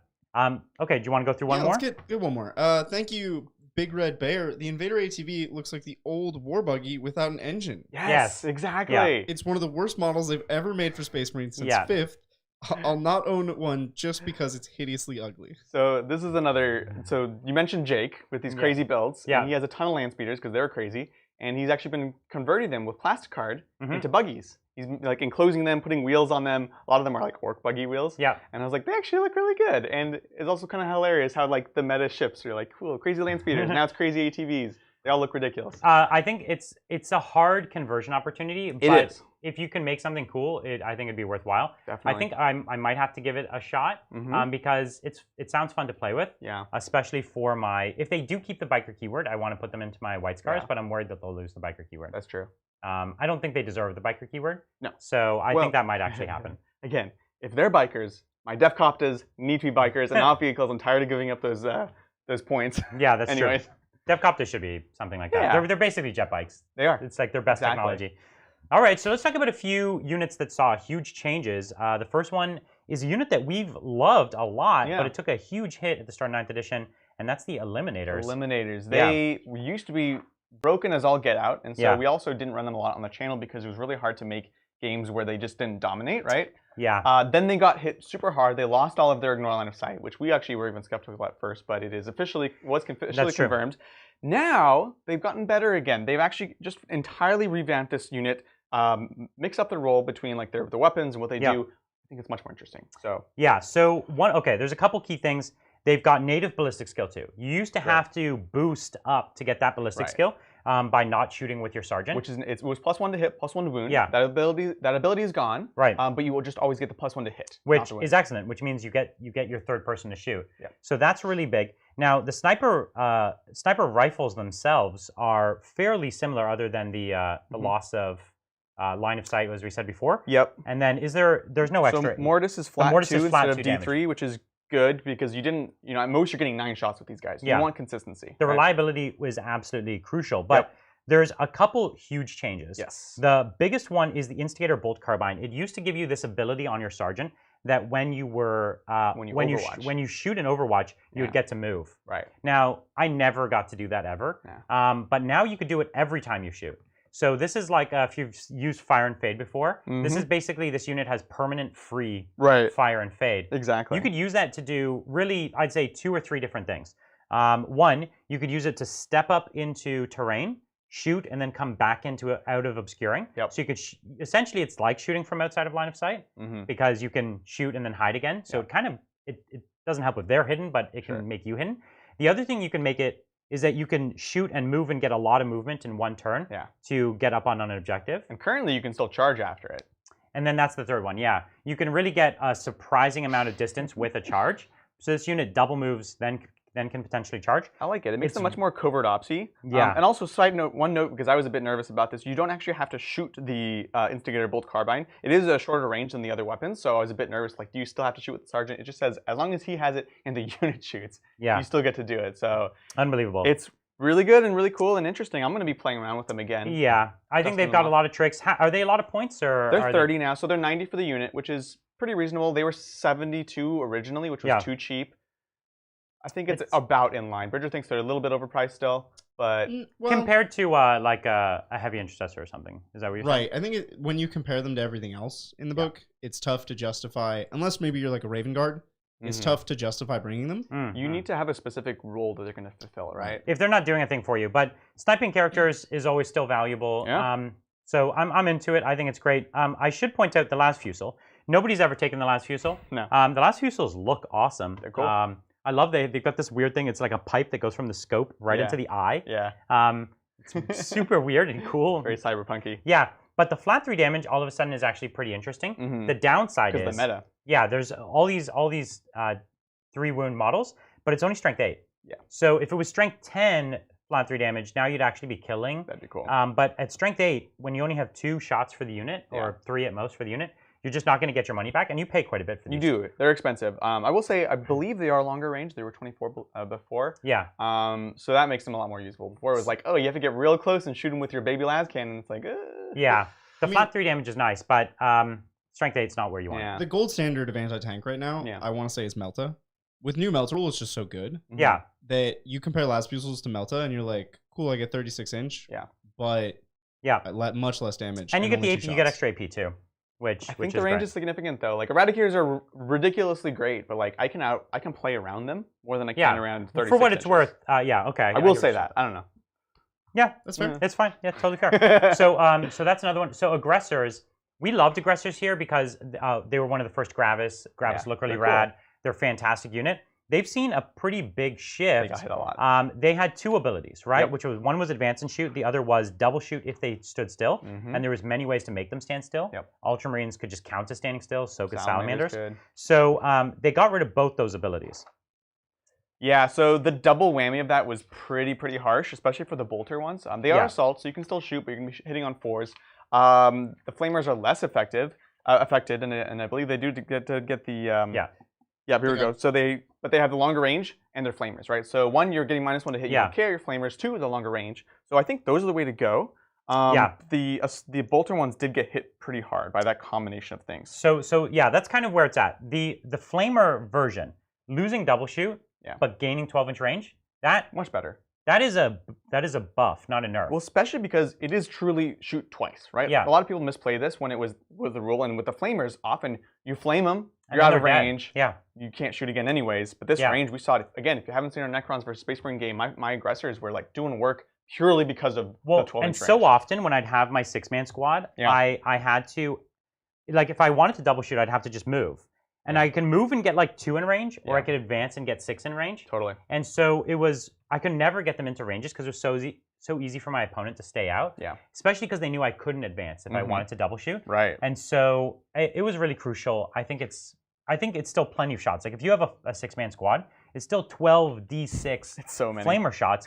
If you're anybody, that's still a ton of shots. If you're Salamanders, you get max shots on that, right? So you get 12 hits per, not to mention the +1 to wound. Pretty good. It's phenomenal. They're still amazing at Overwatch, right? And so, and they still fight. There's still 4 attacks on the charge with Power Fists. Yeah. Right? And which are flat 2 and now. Power Fists are flat 2. Yeah. So, and they're -3, where the Thunderhammer is only -2 now. So this is still an, especially the Flamers who want to get up close and fight, that's where it's at. Flamers are also cheaper. Yeah. Yeah, points are a big consideration. So the base cost of these are 40 points a model. Yeah. Again, you know, take that as well, and then it's 5 additional points if you want the grenade launcher on top. The Flamers don't take that, so they're actually cheaper and pretty much and always better. And if you could, also you have to talk about that strat that you discussed before that ignores or +1 save against damage 1. Unyielding on it's these another guys. way to make them tough, right? So nasty. And so I still think Aggressors are solid, but the Flamer variant is the only thing I'd be rocking. Unfortunately, we've got what 12 Ultramarines painted right now. I have my 12 fist ones are all bolters because you know. I think I can convert them to Flamers. Another big consideration for Aggressors is that they're an excellent target for the strat that makes you count as all doctrines. Yeah. Yes. Because you'll get that extra EP in shooting and in combat. This is one of our newest favorite stratagems. It is tactical flexibility or something or other. Yeah. Adaptive strategy, 2 command points on a core unit. They get all 3 doctrines, and they're great for this, especially things like the Flamers. You get that additional rend, and then you get the additional rend in melee, or if you're White Scars, 3 flat damage fists. Really, really great. This is an amazing stratagem that's going to be best utilized on multi-function units. And right? of course, they still do have the core keyword. You can also make them obsec. So you can also make them obsec. You can do tons of things with them. They work well with so many chapters. They definitely work well with the salamanders. Yeah. They work well with Space Wolves because anything that's native -2 to hit, Space Wolves just do it better. So love this unit. So cool. Still fantastic, but big change. Yep. And I think people like Deathwatch are going to take a bit of a hit. Yeah, because they used to rely on that buff. So we're going to have to see what they do with Deathwatch on that one.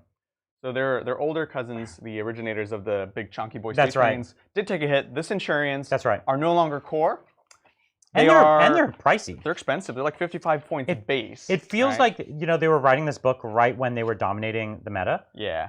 And so they kind of took a bit of a hit. I think they were too harsh, but you know. That's the problem because these books get written almost a full year in advance of release, and when everyone had 18 Centurions. A full year ago was SoCal. Basically, when this unit was dominating. Yep. It was in every single army, and people had 6, 12, right? You have painted up how many? I have 18. You have 18, yeah. At that Bridger time. also has 18. Bridger has 18. So they were dominating. That is literally when they wrote this book. Yeah, no, it makes sense. Is that month. So they took a beating because they had a good month, I guess. So they're kind of a little nerfed out. The nice thing is that the heavy bolters, though, and one thing they can get a lot of, can be pretty strong, right? Yes, takes you to 75 points a model, which makes me nervous. But who knows? There could be interesting applications. So pricey. Obviously, a cheap apothecary can be bringing back one of those each, and they're not core, so they get no rerolls to hit, no rerolls to wound. Yeah. Pretty rough. There's still an Ultramarine stratagem to take any infantry unit and give it rerolls. For now. We're gonna have to see. But that would be interesting, which is good because you have 6 of these guys in I have last cannon versions in Ultramarines. You can still take Seal of Oath as Ultramarines for reroll everything against one target. Yeah. Currently. We'll have to see. But your chaplain abilities don't work on them. I used to use my chaplain on them to give them +1 to wound. It was big. And that was really handy. I did it to really good effect against knights, where even just my hurricane bolters were just dropping a knight. I remember the dark days of you played those versus my Iron Hands with the executioners, and you're like, I'm +1 to hit, +1 to wound. I'm like, I'm gonna button down the hatches and try to take the hit. Can you kill me one volley? We'll see.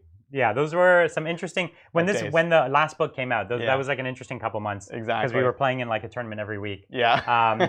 So it seems like a long time ago now. Another life. And another thing that was dominating that same month was the Thunderfire cannon. That's right. And everyone went out and bought. They were sold out around the world. And it was because of the combination between the heavy doctrine, the extra ballistic skill, and the extra AP they got, and then tremor shells. Right. And they were cheap. And they could double shoot. And they could double shoot, and they could double tremor shell. Yep. So almost all of that has been reduced, right? They still have the ballistic skill, but they took away the native AP. Yep. They took away staying in Devastator Doctrine already. You're not core. You're not core, right? And also, you could still tremor shells, but you can't double shoot with Correct. it. And so all of a sudden this kind of goes back into a very obscure unit. Yeah, you take this if you want to use tremor shells. Yeah. That is it. And that is still a great ability. They didn't increase the points of this since the previous increase. So it's about 120 or so points. But that's the only reason you take it. It's not this like do everything amazing nonsense unit that was still like underpriced at 120 points. Yeah. Right? So this is a good change. Orcs will be happy that it's only a single Thunderfire, a tremor shell. I absolutely agree. It was a bad unit. It really dominated the meta in a way that I didn't like. So it's kind of pretty gone. It's pretty gone. I don't have any excuse to put it in. I went from 3 to 1 to none. Now it's 0. Yeah, I don't think I'm going to be putting these in my armies anymore. And it's kind of like when every time you build an army, you're always over points and something has to get cut. If this was in there, I would cut it every time. Oh, for sure. It's like, oh, I got to cut 100 points. Thunderfire Cannon's out of here. So it's definitely not anywhere near the auto take it used to be. So we want to do a quick overview of just general points changes. I think we mentioned most of them, but just in case we missed anything.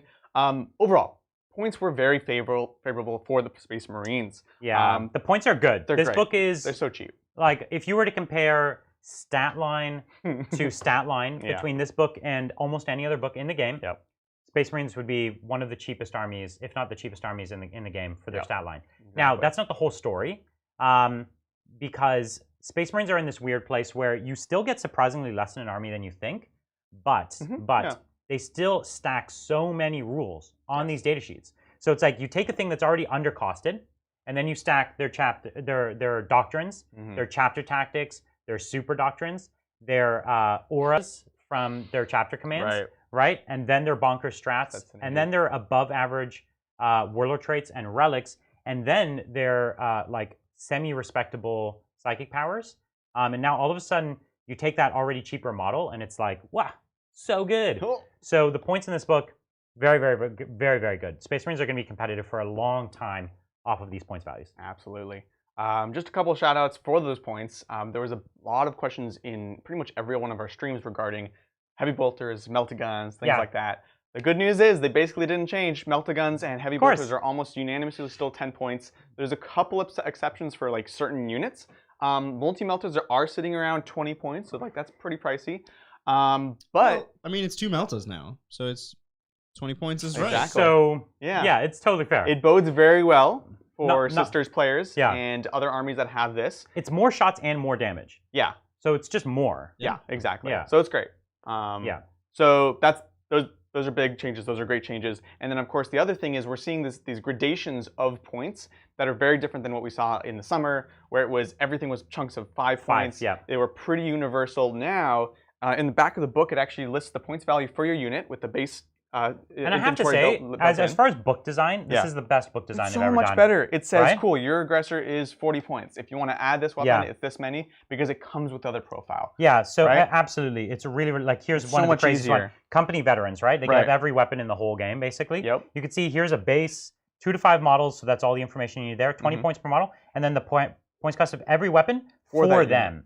Right? So their Thunderhammers are only 12 points, whereas Intercessors went up to 20 points. Is that the way to go? Right. Absolutely. Yes, it is, because the Intercessor has more attacks, right? Yep. And it's more durable, or it's just a better chassis in general. In many ways, it is more durable. It is more durable. Storm Shield's 4 points for these guys instead of and 10. a Storm Shield, 4 points on a company veteran. Imagine just a Storm Shield on them with just a chain sword. That's real tasty. At 2 wounds, 2 up save, 4 up invuln, deep strike in. Just 24 points? I'm really, really, really into it. Really good. So all of a sudden, those old Marines, they're back. They're really, really, actually, truly viable. They are. Because they fill different roles than the Primaris. The one problem is the Space Marine army is still ultimately fairly elite, and you might find that you just can't squeeze them. Totally. Like, you're like, oh, but by the time I've got my 2 heavy intercessor squads, my 2 assault intercessor squads. That's been me with my devs lately. You know what I mean? I'm like, oh, but I want to. You want a Devastator squad, you want a Vanguard veteran, but they still add up real fast. Yeah. So you might still not have that much space to fit them in. Absolutely. So do we have time to talk about Titans Premium again? Yeah, this is definitely the time. Let's do it. All right. Titans. So we have launched, as of yesterday, Titans Premium. Awesome new way to support the channel. Yep. It's just $5 a month. There's a join button below. If it's not working on mobile, try it in a browser, not in the YouTube app. And what you get with this is we're going to do some exclusive content or early access content. This Tuesday is our first exclusive battle report, That's right. And so it's going to be a Space Marine game. We'll announce what it is soon. Yep. But that's going to be the first one. We're going to have another tactics video later this week that is early access for for our members. We also have premium access sections to our Discord where you can vote on things like what Adrian's going to wear, what sweater Brian's going to wear. Right. What specialist games we're about to play, what APOC games we're going to play. To bring. Yeah. Some lists so many cool things. You're going to really get a hand in helping shape the channel. Yes. And you get access to all of our awesome new emojis. Yeah, These that's emojis right. are amazing. They're really fun. We're going to go for a third batch now. We've had such success. We got to push for even more emojis. Bridger has some really great ideas. Yeah, we'll make some more great emojis. We'll get on it. And we have some stretch goals. So we are pretty close now to hitting 1,000, which will unlock 2 AOS battle points, which is exciting. That'll really convince me to paint up my Lumineth Realm Lords. Oh my gosh. I really want to get some pointy elves. That's a great challenge. So great. But for now, I definitely would love to get my Seraphon on the table. It's been a long time for them. And if we get to 1,500, we're going to unlock a rare army. What does that mean, Brian? It's just an army that you don't see every day. So think about them as like things like the Fallen that you never see, or Dark Mechanicus. We already have Death Corps of Krieg, but that's a good example of one. Armies that are from external supplements, or even like a Space Marine chapter, like that's from Forge World, right? Like a Minotaurs or something like that. So there's all kinds of cool things like that. Is this how I have to get my Raptors? This Brian? is how you would get your Raptors. The Raptors are like an off the path army. You know what I mean? No. All right, chat. Rally behind me. We need Raptors. I can't believe you. And if we get to Raptors a great army. Yeah. If we get to 2,000, we're gonna start swag. That's right. Swag. Yeah, that's we'll start getting some cool swag, and we'll give all the members a great discount on it. Yep, exactly. Titan's dice, Titan emoji stickers, other stickers. We'll have a lot of fun just putting out that swag for you guys. It'll be great so stuff. Definitely support the channel. Let's try to hit that 1,000 and see how close we can get even during this show and really push it. Thank you so much, everyone. All right. So we're going to talk about stratagems because there are great stratagems here. There are a bunch of amazing stratagems. There's actually a much bigger rework than I expected personally. There's a chunk of them that are gone and it's almost all for the best. And then there's a bunch of new stratagems. So one of the things to say is I think GW changed their approach to stratagems. If you remember, we had a chance to go and have lunch with the entire rules team. Was it last summer? Yeah, right? At LGT. That's right. And so one of the things they told us right off the bat is they were surprised at how important stratagems were. Oh, that's right. When they wrote 8th edition, they didn't think stratagems would be a big deal. Yeah, exactly. They thought they were just like this little cute thing they added onto the game. Right. And they quickly discovered that stratagems define an entire army. That's right. That like you don't even play if the unit doesn't have a strat, you like don't play the unit. Yeah, they were like, so when you get a new book, like what's the first thing that you do? Where do you go? Yeah. Like, well, we go to the stratagems to see the cool things you can do. And they're like, see, that's what we're learning. We did not realize that. They didn't realize that. And so they basically decided for 9th edition, even symbolically, the book starts with the stratagems because that's how they're defining the army. Right. They almost, and even the rules team, they start by writing the stratagems. Like here are the cool moments on the game, and then they make them synergize with the units. And so it's actually a different approach. It's great. It's gonna lead to different results than what they had last time. Absolutely, and it's cool because we saw stratagems introduced into 8th. Now we're starting to see some more polish, things like that. So speaking of which, some of these we'll go through faster. Some of them we'll talk more about the implications. Honor the chapter. This is the double fight stratagem. Yeah. Very, very, very prevalent, and that was one of the reasons that it was kind of a problem in my opinion. Yeah. It was hardly a game would go by without you spending it. Exactly. It was way, way, way too good. It's now only 2 command points. Instead of 3. Instead of 3. Down from 3. It only works for assault intercessors. Yes. So no more, again, Smash Captains are mega, mega dead. So you only double fight with that. It's cool. They have a rule that's only for them. Yeah. They're much more like Zangors were always like this. This is good. And this gives you, so this changes a lot. Like this was a reason to take a 10-man squad of Terminators or to fight twice with your Death Company. Oh my, that was the worst, right? Like huge units like that fighting twice. So that, like for someone like Blood Angels, I'd say that's an enormous, enormous power loss. It is. Because they had the single largest and strongest units to double fight. So there are big hits like that. Now, Assault Intercessors are amazing. Who can now have Thunder Hammers. They have Thunder Hammers now. So paint them black. They're your Death Company. They'll fight twice. They're fairly similar. Yeah. You still get the one. You still have similar number of attacks with the Thunder Hammer and then tons of chainswords. So they don't got jump packs though. Who needs jump packs? Who needs jump packs? So but it's a big change. And actually, you talked about the kind of nail in the coffin for Smash Captains. Yeah. They've been hit in a couple ways, right? They you have. Can't just have throwaway captains anymore, right? Their points they're not cheap, right? They're not. They're pretty pricey. Yep. The Storm Shield isn't a 3+ save for them anymore. Right. That's what they need to stay alive. You can't transhuman them anymore, which we'll get at in a minute. So they're not as durable. They don't fight twice. They don't reroll ones. They can't fight on death if they've already fought, which is another change. So everything about them, like we all own Smash Captains. I know you do. You don't even play Space Marines. You don't even play Space Marines, and you have one. Yeah, it's like the first model you. They're just like, oh my god. So they're done. They're done. Yeah. It's finished. It's out. Yep. And they killed them in like. That was a lot of cuts. They killed them from many angles. They're not just like Thunderhammer plus 10 points. They're like, no. Let's take it all away from them. So poor. That's again, it's another Blood Angels hit in a way. Yeah. But whatever. They can still create murderous characters. I think Blood Angels are going to be just fine, bro. Yeah. I'm not. We're not talking down Blood Angels. They're gonna wreck. They're very. But they're not going to wreck in this way. No. They're going to wreck in a different way. Exactly. So that's a big change. We just talked about transhuman physiology. Yeah. That was one of the strats you saw every game. And now it's limited just to Primaris only. Big deal. It's a big deal. It's a weird thing because, all of a sudden Terminators are really exciting and really tough. Vanguard vets are really exciting and tougher. Yeah. And suddenly you can't transhuman on them. Even Bikers too. I'd say those 3 units. Yeah. Those 3. Bikers, Terminators, Vanguard vets. They wanted this. They don't have it. Yeah, exactly. What I will say, though, there is another really interesting change about the stratagem, which is almost too good in my opinion.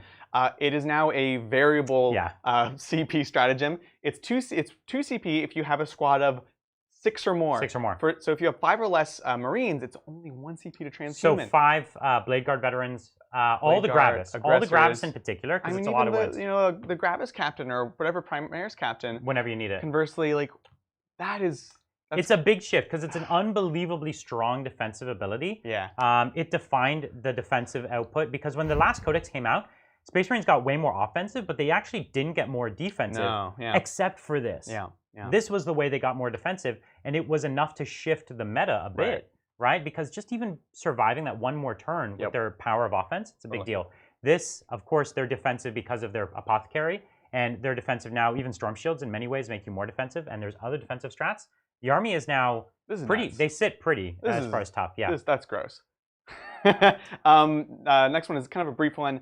I will say that all of the bolter stratagems, bolter-specific ones, are all gone, right? So the auto hit, the double shot shooting, and the targeting with stalker bolters are all gone. What we do have kind of in their place, it's a bit different, is the rapid fire stratagem. A intercessor or veteran intercessor, so not heavies, may immediately shoot at the end. Yeah, at the end of the shoot phase. So think of this as like your Slaanesh double shooting, your Hive Guard double shooting, just for intercessors. It's good. It's cute. So your fighty intercessors double fight, your shooty intercessors double shoot. That's basically what you've got. Exactly. And this one is 2 CP, which is kind of a bummer. All the other ones were 2 CP. Yeah, but that's like Obliterators double shooting and Hive Guard double shooting. That is true. That's just the rate of double shoot. Like, but if double shoot goes to 1 CP, I'm gonna pull my hair out. Yeah. Well, that's true. One would be too little. Jokes aside, 1 would be too small. 1 would be too little. 2 would be too much. True. So kind of weird. That intercessors just don't do enough damage, but they can, right? Yeah. Especially like if you're close range with one of the assault squads and you're in the right doctrine, it's a lot of shots, so it could be exactly. So one of the other big ones we talked about many of the stratagems kind of individually by units, but one of them that makes us even more excited for Vanguard vets is the change of the Hammer of Wrath stratagem. You probably never even knew this stratagem existed. No, it did. And it was not good. It was a great idea, but it used to be on 6s when you complete a charge. With a jump pack unit. Yeah, so you complete a charge with a jump pack unit. You roll a dice for each model in the unit or in engagement range. Yeah. On a 6, you do mortal wound. Whoop-de-doo. It's so unlikely. Never happened. Now it's ridiculous. Yeah. It's essentially, so every model in engagement range, so you do need to get in there, right? Yeah. You roll a dice, and if you match or exceed the toughness value of the unit you're charging, it does a mortal wound.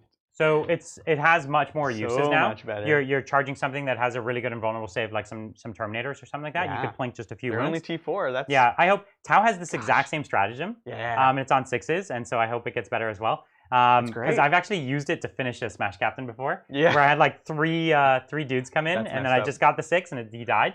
And I was like, ha ha ha ha! I just like body you with a crisis suit. It's great. So it's good. It's little examples of where they took stratagems that would never have play and gave them a use. You're not going to see this in every game, but when you need it, it's in that back backup. It's situational but very powerful. So it's not a bad situational one. Yeah. So another one that saw a fundamental change. This is going to make a lot of White Scars players very sad, I think. Skilled Riders. This, it's a core strat for Space Marines, but it was a White Scars that used it. Yeah. Bike your unit after you advance, a biker unit could give them a 4+ invuln, a 3+ if you advanced. That's right. Really tough. Now it's changed to if you've advanced, later on in the shooting phase, if you get shot at, you can pop -1 to hit for 1 command point. So it's nice that you could do it reactively, so you save the CP, but it's bad because a 3-up invuln was a unique thing they needed, and really -1 does not matter that much. No. So if someone really wants to kill a unit, -1's not going to stop them, but a 3-up would have stopped them. Absolutely. It would have made it to the point where it's like, if I got a bunch of meltaguns, which are a good thing for killing bikes, it's like I wouldn't even bother. I would just choose a different target, and then my bikers survive. This one makes me a bit sad personally because I was getting excited about big units of the bikers now that they get the Stardust Chainsers. Yeah, the old bikers in like a 9-man squad. Yeah. So you can still do it, but again, they don't like Death Stars. They want to remove that, so they kind of nip this one in the bud. That would have been too good, right? Because if you had, it's like 27 wounds in bikes. Yeah, with right? 3 up against. And it's only shooting, but yeah, exactly. But they fight really, they fight like beasts, right? Exactly. And so you really don't want to have them with a 3. You don't want a 27 wound T5 3-up invuln. Come on, and it advances and charges. So it's too crazy. It is. It's good. It's good. I'm glad it's gone. It's a good The thing. White Scar player in me is not happy. I know. But every other player in me is like, good riddance. It's good for the game. Yeah. It's good for the gander. This army is plenty good. I know. I don't think it needs. And they're getting rid of 3-up invulns in general, right? Like they're very, very rare. What even in this book has a 3-up invuln? Is there anything? Right? I don't think so. I don't know of anything in this book with a 3-up invuln. Is there like an Iron Halo relic? Oh, what's the Shield Eternal do nowadays? So I don't think there's much. I think that one's changed. You can see the invulns are going away or going up to 4-up, which is far, far, far more reasonable. So the Armor Indomitus, the force field once per game is a 3-up, which is cool. Oh, okay. That's cool. So we'll have to see if Custodians lose their 3-up. What do you think, Bridger? They better not. They better not. He wants them to get a 2-up. I'm watching you. Yeah, they better get a 2-up and tough 11 and 1,400 wounds a model. I'm with you for it. We'll do it. We'll write our own codex. Yeah, for sure. We'll just loose bound it. We'll make it up. So another thing I want to talk about is the orbital bombardment. Yeah, totally. Because it's not necessarily way better, but it's way more fun. It's way more fun. Right? So what it used to do is you pick a spot. It's 3 CP, so burn all your CP. You pick a spot, and then you roll d6 random range. You'd always roll a 1. And then the units underneath, you'd roll to see if they get affected. Yeah. And it's like you have to roll a 4-up or a 5-up for a character. And so you'd always roll 1s on those too. Yeah. So you'd spend 3 CP. It's the quickest way to spend 3 CP and do nothing. It's actually not the quickest way because it would take a long time to do nothing. Because you have to roll like 9 dice. So it was bad all around. True. Yeah. Now, it's a lot more reliable in the fact that it's a 6-inch range. And it goes off, like it affects units a lot easier. Like if you're within 3 inches, your auto hit, So it's +1. It's +1 on your... Yeah, so it triggers on a 2-up. It does D3 mortal wounds. If you roll a 6+, it's D6 mortal wounds. Right. If you're within 3, it's +1. So it automatically triggers, and it's flat 3. It's right? Or is it D3? No, it's D3. Okay. Yeah, flat 3 would be nuts. Oh, but it's on a 5. It does. It's D3 D6. goes to D6. On a 5-up, it does D6. So it's a little complicated, but the other really complicated thing about it is you declare it on your turn, and then it comes down in your next turn. Yeah. So you declare it. It comes down in your command phase. Command phase to command phase. It's like the Sigmar Meteor. Yeah, it is. Like it's a coming. Yeah, it's the comet. Yeah, I used to play this with my high elves all the time. Comet of Cassandora. Yeah. You drop it, but you'd get to drop 3 of those, and that was a lot stronger. That was a lot. So, so this you pick a spot. Have to drop 3. But let's say I went first. I can, and I know how fast your army is. Yeah. Right. Like I could put it in a dense spot. Armies are still very clumped up behind their terrain. Yeah. And it could be this tricky thing where it's like, okay, even if you move to get away from it, you've now put yourself in the worst position. Right. And I'm just going to wreck you so much worse than this thing would have. Or you stay put here and your army just takes 1 billion mortal wounds. Yeah, and you can. There are many games where there's a funneled kind of area that you know your opponent wants to go through, that they have to go through. Yeah. I messed it up in our previous game, but that was one of those opportunities where it's like, cool, you should go here, so I can place that, and then you can obviously choose to not go there, but then I pay 3 CP to completely change what you're doing. Yeah. That's almost as interesting. So it is very situational, but I think it's interesting still. Yeah. You're not going to see it every game for sure. But they should have found a way to keep it secret. and like 22 inches in, 14 inches up. I'm sure nobody would cheat. I like that as a general principle. I want to bring back the cannonballs. Yeah, the cannonballs. Or like you could pick any objective on the board. Yeah. And secretly it comes down on that objective. Oh, that would be good. That would be cool. It could be fun, That'd right? Be cool. Because like they don't know in the fluff of the game, they don't know it's coming down there. So give me that. It's great. So that can be really, really neat. There's a ton of other strats. Is there any other you really want to go over, or you think we've covered I think that's essentially it. There's a ton of other ones, honestly. There's way more than I expected to be that were new and interesting. You want to talk about suppressing fire for the whirlwind? So suppressing fire, this one's really interesting because the whirlwind was getting really expensive and was not really worth it. Yeah, right. It doesn't really do enough damage. No. Right? But suppressing fire, if you were upset about the Judiciar, well, get ready for this one. Suppressing fire, shooting with a blast weapon from the whirlwind, so not any like sponsor weapons. If you hit, that unit may no longer overwatch, and they fight last. And it's like a real They may not be they're not eligible to fight until all other units have been able or have done so. And that lasts until your next turn? I think so. Yeah. So real good, because you can't hide from it. Yep. Now, can you double shoot and do this or no? No. So they did remove the double shoot, which was the same strat for whirlwinds and Thunderfires. So they double made sure. I will say this is also only 1 command point. Yeah, 1 CP. So that well, it's 1 CP and you whirlwind. do have to yell suppressing fire. That's right. Yes. So I think with the whirlwind, this is pretty interesting. And it does last. And of course, the Scorpius doesn't have the whirlwind keyword. Yep. So it double shoots, so it can't do this kind of thing. Like you can't get this on 2 units, right? Yeah. There's no trick that we're aware of to get it on 2 units. And if there is, it wasn't intended. So I think this alone makes a whirlwind like an interesting tech pick, right? For sure. Because they're what, like 120 points or something? Yeah, I would take this over a Thunderfire. I think they're more than that. Day. They're more than that. But Are they? Yeah. Well, Thunderfire is 120. Let's see. Well, then yeah, because they used to be mega cheap. They used to be like 100 points. Yeah, didn't they? the whirlwinds went up to be. I didn't like them at all unless you were running the Scorpius. Okay. And now whirlwind here 125.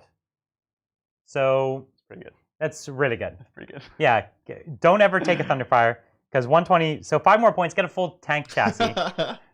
And actually a better gun, right? It's a decent gun. Yeah, it's a decent gun. Well, that's just so silly. You can pay for the Vengeance Launcher for 10 more points, but you don't need it because you're just making them fight last. Oh my God. You're just trying to spook them. You're not actually trying to kill them. This is scary. Yeah. Wow. So that's an interesting tech pick. That's very interesting. And while we're there, because actually we don't have a section to talk about the Judiciar. Okay.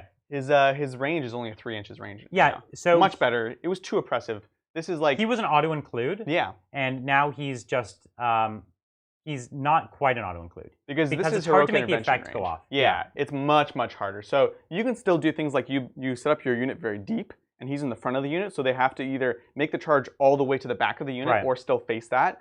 But it's much more reasonable. 6 inches was too difficult, like especially if you're running 2. It's like both flanks are almost unassailable. So 3 inches is really hard to use. It is, especially if he's backing up a bunch of Gravis. Yeah, their bases are big. Right. So if he's behind them, there's like easily spots to get to where he's not in range. You really have to tuck him in the front. Like, you really have tightly. to tuck him in. So it's good. It's good change. He was really bad for the game. We're gonna have to see if we can make him work. Yeah. Because if we find that the opponent too often could get around him, he might just he's good, but he might just not work. Just take apothecary instead.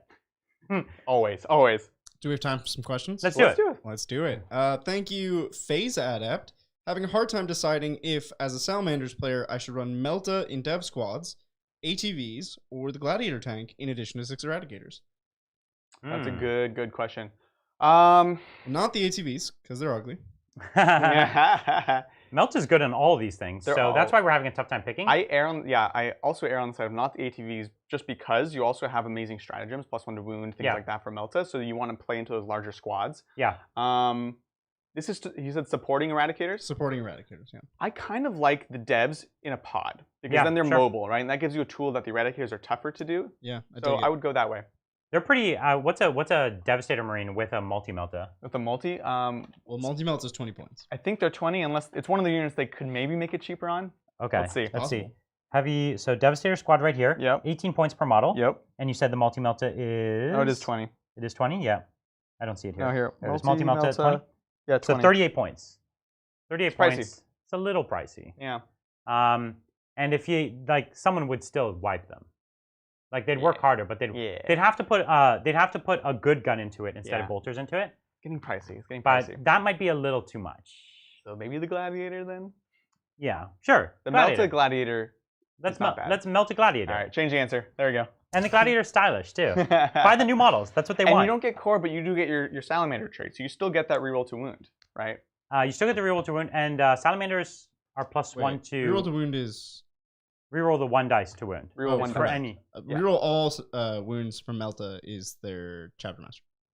That's their special chapter master has that, and he currently still gives that to everything. Yeah. Well, and they get +1 to wound with Melta and Flamers, and you can use their regular reroll to wound, which you don't get many other rerolls on the Gladiator. Yeah. It's good, and you can just +1 to wound because they have veterans of the Long War. Because why not? Yeah. Awesome. Thank you, Jonathan. Loving the direction the game's going. Back to work for me. Just wanted to say hi. Looking forward to when all armies are in this game state. Yeah, that's true. It's always best when everyone has codex because there's so many little advantages. Like we haven't talked about the fact that you get secondary objectives. That's a distinct advantage for armies that have a codex over armies that don't. Yep. So the game's going to get a lot more healthy once everyone has a codex. Totally. Yeah. Thanks, Jonathan. Thank you, Dogmata. How do we feel about Black Templar blobs at 2 wounds? Yes, great. We feel great about them. Much better. Oh my gosh. Yeah. Yeah. Because all of their units, we haven't seen. They're not specifically in here, are they? The neophytes or anything like that? No. They're not. Were they traditionally in here? Wait a minute. They were, right? They were. So wait, are they not in here anymore? Or are they in the Maybe Psychic they'll Awakening? be in the Fist supplement. Yeah, maybe. Well, they weren't before. They weren't before, but maybe they will be Wait, now. now I'm like, But were they in here before? Yes. They were, right? for sure. But it was weird. If they're 'cause not they in here were- before, maybe they're going to plan to make a supplement for That'd be them. amazing. That one actually might be something that no one's talked about yet. Ooh. Because if they're not in here, then that hints that they're coming, or they might be a white dwarf or something like that. No, they'd be in Psychic Awakening or not. I don't know. That's crazy. They were in the Codex. They were in the codex. They're not crazy? In 8. The Crusader squads were. They're not in here. Yeah, they're definitely not in there. So yeah, I'm not sure what's going to happen with them. They do have their chapter tactic in here, right? They do. Yeah. So Yeah, they're their mentioned in there. Their chapter tactics here, but not their units. I think it'd be cool. It could be cool. Yeah. So the Emperor's Champion's not in here either, No. right? So interesting. Fascinating. Interesting. I did not. That's a good catch. Yeah. But yeah, we love it. It's cool. Thank you, Max. What about Duty Eternal on Dreadnoughts? Yeah, that's one of the things we're getting to, but we haven't got to it yet. So if you've seen this already, Duty Eternal used to be a strat, 1 CP to -1 damage on a Dreadnought. All Dreadnoughts get that for free automatically. Big deal. And we can only imagine it's going to come to the other Dreadnoughts that are in Forge World, of which there are many. But now you've got like a Redemptor Dreadnought, just natively -1 damage. All those wounds. What's crucial is a lot of the game's going to be going to damage 2 or damage 3 in order to deal with Marines and everything else getting the extra wound. And that means that I think people are just not going to be as prepared to deal with these Dreadnoughts. Yeah. And now they already got better at 9th edition with their shooting and their fighting. So all of a sudden, even just a single Dreadnought or 2 become a real problem. But all Dreadnought builds become truly possible. And they also retain the core keyword. Yes. Something I don't know if we iterated it enough. Yeah. They are core, so they get all the rerolls, amazing things. You can make them obsec. Yeah, you can make them obsec. You can do, yeah, exactly. And that's the thing that starts to make them viable, right? right? Bubble of like Dreadnoughts that are all obsec and have big bases. Yeah. My God. So I think it's cool. We're definitely going to do. We're going to do an army, probably Imperial Fists, where we do a lot of Dreadnoughts because that's the army that we have the most Dreadnoughts for. Yeah. Probably the Fist, or some of my Iron Hands have the next most, which is just like 3. So we painted a few more for them. We have actually one more that's not painted, right? For the Imperial Fist, one more Redemptor. Somewhere, yeah. Yeah, we'll get it. We'll dig it out. It's in a box. We'll dig it up out of a box. It's in a box inside a box. Probably inside another box. Okay. Thank you, Cultist Chan. I feel like Space Marine in top competitive spaces can't be beaten, or can be beaten by others. Yes. But their skill floor seems super high, making mid-tier comp feel unfair. Would you agree? Yeah. Yes. Yeah. I think their floor is high, but their ceiling is also undeniably high. Well, I think the floor is low, is what. Whatever. What we're trying to say is this army is easy to get into. He's saying the floor is high, meaning the worst you can perform with Space Marines is quite good. Oh yeah, we're saying the same thing. But also the skills to get started are very. It's easy. So we're saying the same thing. Yeah. This army is easy to play. Yeah. It's easy to do well with, which is what happened last year. We saw a lot of people winning with it who maybe didn't have as much experience in the competitive scene. Sure. Because the army was very point and click, and the unit just did everything in every phase. Yep. It still does that. It's still easy to play. But there's a lot more depth to it now than there's ever been, meaning that a person who practices it can still outperform. But it does mean that if you're trying to pick up Drukhari for the first time, or this army for the first, or let's say Harlequins. That's what it hurts. Harlequins are like as good as this army. Yeah. They're not as versatile. There's like 2 builds that work, whereas there's 100 builds for this that work. But okay, those 2 builds are as good as this. Yeah. But you're gonna have to play, at least a dozen games to be competent and not just lose instantly. Absolutely. This army, your first game, you can win it, no problem. Yep. So very different. Well said. I have a couple more. I don't know how many more. We have like 2 or 3 small sections. Let's get through that. Okay. Well, let's do it. So the warlord traits. Warlord traits. Here we go. This is my new favorite one. Rites of War. This is one of the main warlord traits. And this gives obsec to objectives secured within 6 inches. We did double check because someone of you had mentioned you think it's 1 unit. It is an aura. Yeah. Amazing. Crazy good. I've been using this with the Terminators, with the Aggressors. Just bring it on up. So now this is 2 auras of obsec. Yeah. You have your upgraded Ancient with the banner, and now you have this warlord trait. 2 units is too many to be giving auras of core. It's so nuts. Especially because 9th edition is a game of like at least 2 flanks. You're pushing them up. You want to get that. It's really good. It's really awesome. And it is one of the main warlord traits. So, really excited about that. That's a new one. I can't say enough good things about this. Do you think anyone would not take that ever? Like, isn't it almost an auto-include? Yeah, it's really hard Unless you're playing all troops already. How about that? If you're playing all troops already, you don't need it. If you don't bring Eradicators or Aggressors or Terminators or any of these amazing things, sure. Other than that, if you've got a substantial amount of tough stuff that is not OBSEC, this is kind of an auto-include because OBSEC is so central to playing in 9th edition. I think it's a really big one. Absolutely. The only other change, really, we have some of the classics. Imperium Sword's still there. It's still good. I love Imperium Sword. It's classic, right? Storm of Fire is changed to core only. So one of the, just checking all the boxes as far as making sure there's no like tank gun lines, basically. That's, Storm of Fire was the one that gave an aura of +1 AP if you roll 6 on 6 to wound, and it was a classic of gun lines. It had kind of gone away as gun lines died down, but again, another nail in that coffin. Stays gone. Yeah. What about relics? So I'm sure there's ones I missed because there's a ton of relics, and definitely let us know in the comments or in the Discord. I'm curious to hear what the new ones are. The main thing I looked at is Vox Spiritum is Primaris only. I think that's new.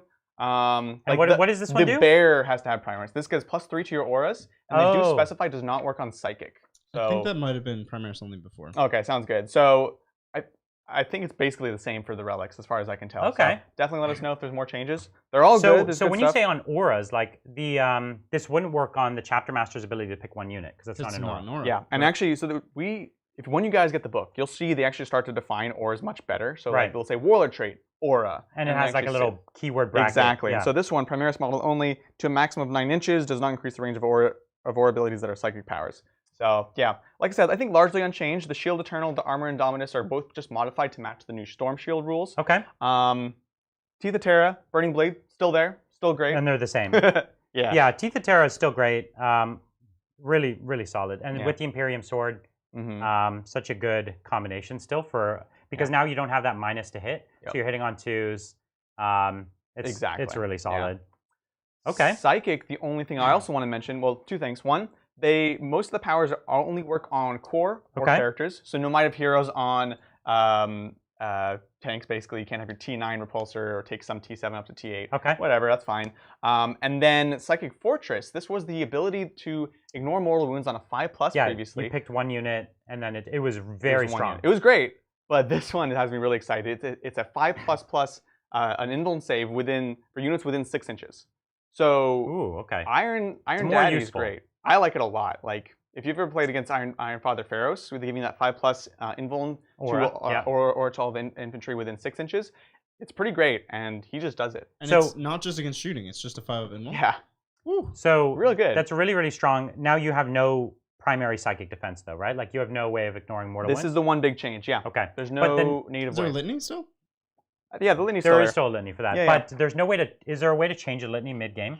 Because the thing is, you have to define your litanies in advance, right? And no one's ever going to define that in advance, right? Some people are interpreting the strat that lets you use a litany at any time as allowing you to chant any litany. Like that would be a liberal interpretation. I think it would be, yeah. But here's the thing: one of the that would be a 3 CP strat. I almost never used Psychic Fortress before because I would often be taking Litany of Faith already. Because that one is an aura. Yeah. Everyone within 6 gets the Field of Painting gets immortal. So, but now, because you have to define these on your datasheet, you would never put that on your datasheet. It's a meta question, right? Right. Even then, mortal wounds are like the answer to Space Marines.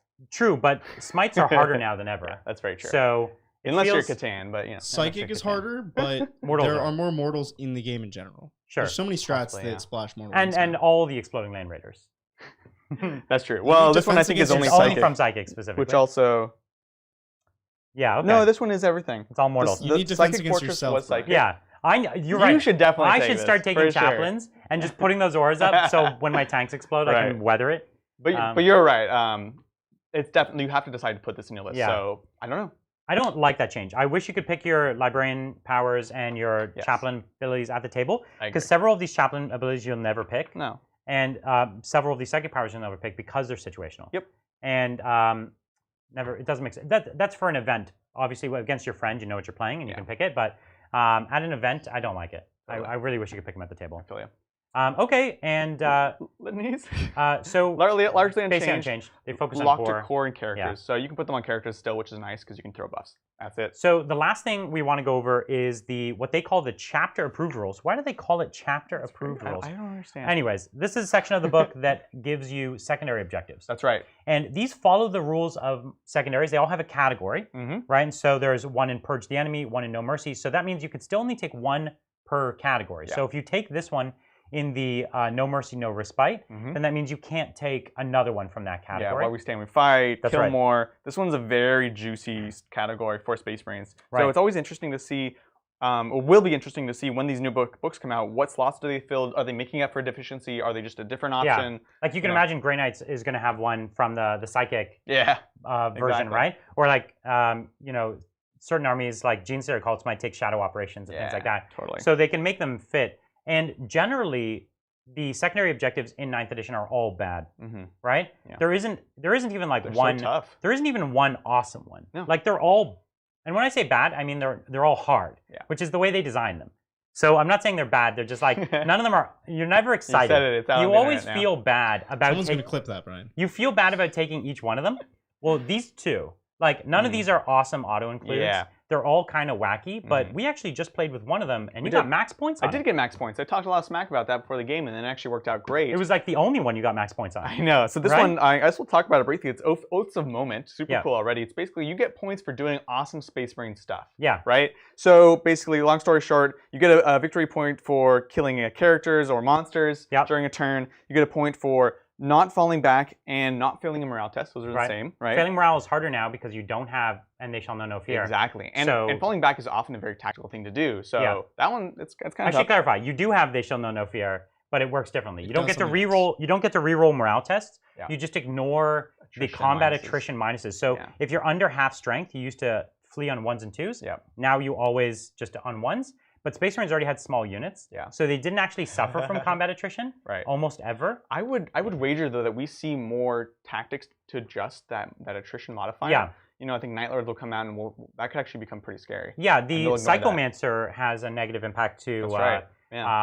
From the Necrons has a negative impact to combat attrition. So yeah, ignoring that may become a thing. It's not now, right? But maybe by the end of the edition, it's a big deal, right? Absolutely. And then the last one is Oath of Duty. 2 victory points for having a Space Marine unit entirely within 6 of the center of the battlefield at the end of the battle round. So if you survive, you get that. The cool thing about this secondary is you notice that is 4 points total per turn you can get. So when we played, I was often getting 3. I would not do one. I would do the other. You got 3 points every turn. I turn. got more. Yeah. Exactly. Because I don't think you didn't have a single turn that you got 4. You got 3 every turn. Correct. Yeah. Correct. Because I was often, if I was killing stuff, like the turn that I killed the Catan. Is this the turn you fell back? Spoiler. Yeah. I also had it fallen back. So you know.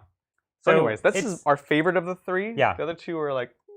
Yeah. But hey, again, you get to pick these at the table, so they are situational, and it just means you have more options, and more options is more power. That's right. So even if they're poor options, they might still be the best option. Right. Yes. Right. Because you're often given these horrible things to choose from. You see that during the battle report. Yeah. They're like, well, I didn't have a better option, so I took this one. And then you lose most of your points on it. You know what I mean? Exactly. It happens a lot. You know, going in, like that's gonna suck. Games. Most of our games are decided by secondaries. Yep.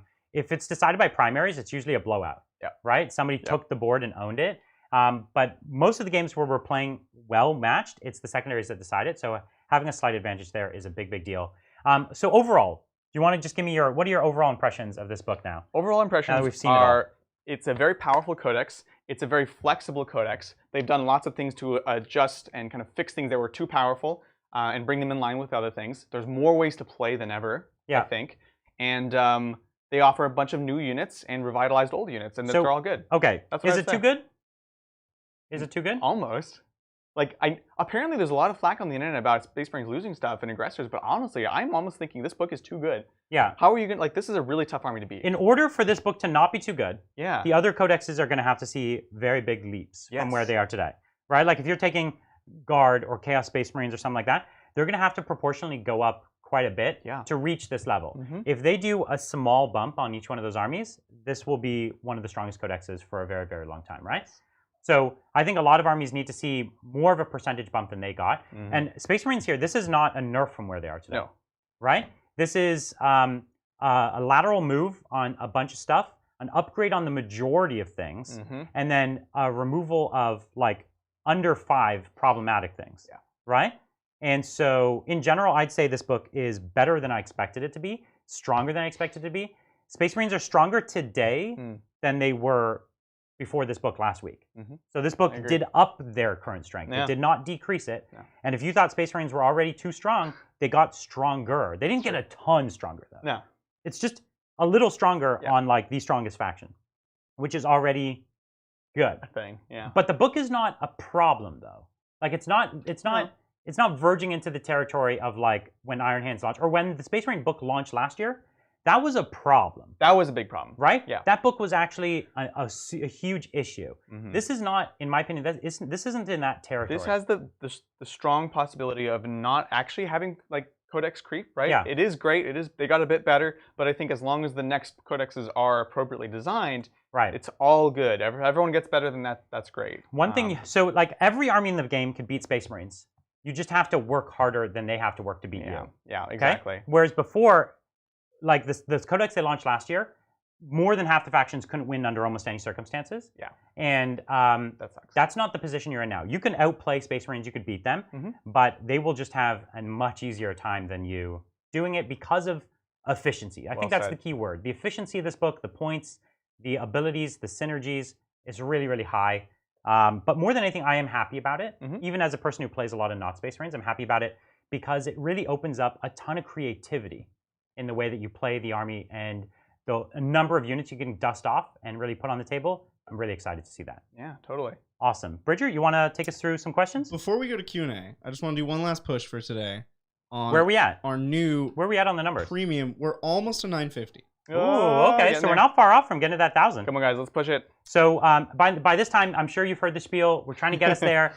So we're trying to get to 1,000. What's the 1,000 stretch goal? Yeah, so let's take a look. At 1,000, we're going to get 2 Age of Sigmar battle reports. If you're into Age of Sigmar, you want to see us play it, we'd be happy to play a lot more Age of Sigmar. Yeah. If you guys are really into it, we'd love to do these experimental games. We want to see feedback on it. Yeah, absolutely. So get us over the line. We'll play these games. We're going to do beautiful terrain, beautiful models. We'll show you the tactics for those games. Really excited for that. Let's get us over that line. Totally. Let's do it. All right, so moving on to the Q&A. Q&A portion. We have a few here, and get your questions in. Now's the time. We're gonna. Yeah, we've got the book here. We'll flip to the pages you want. We'll check it out. We'll answer your questions. Stay until all the questions are answered. That's right. From super chats. That's right. You can't just stay in regular chat forever. Yeah, sorry, chat. We know you guys can. Chat all day. They would own us.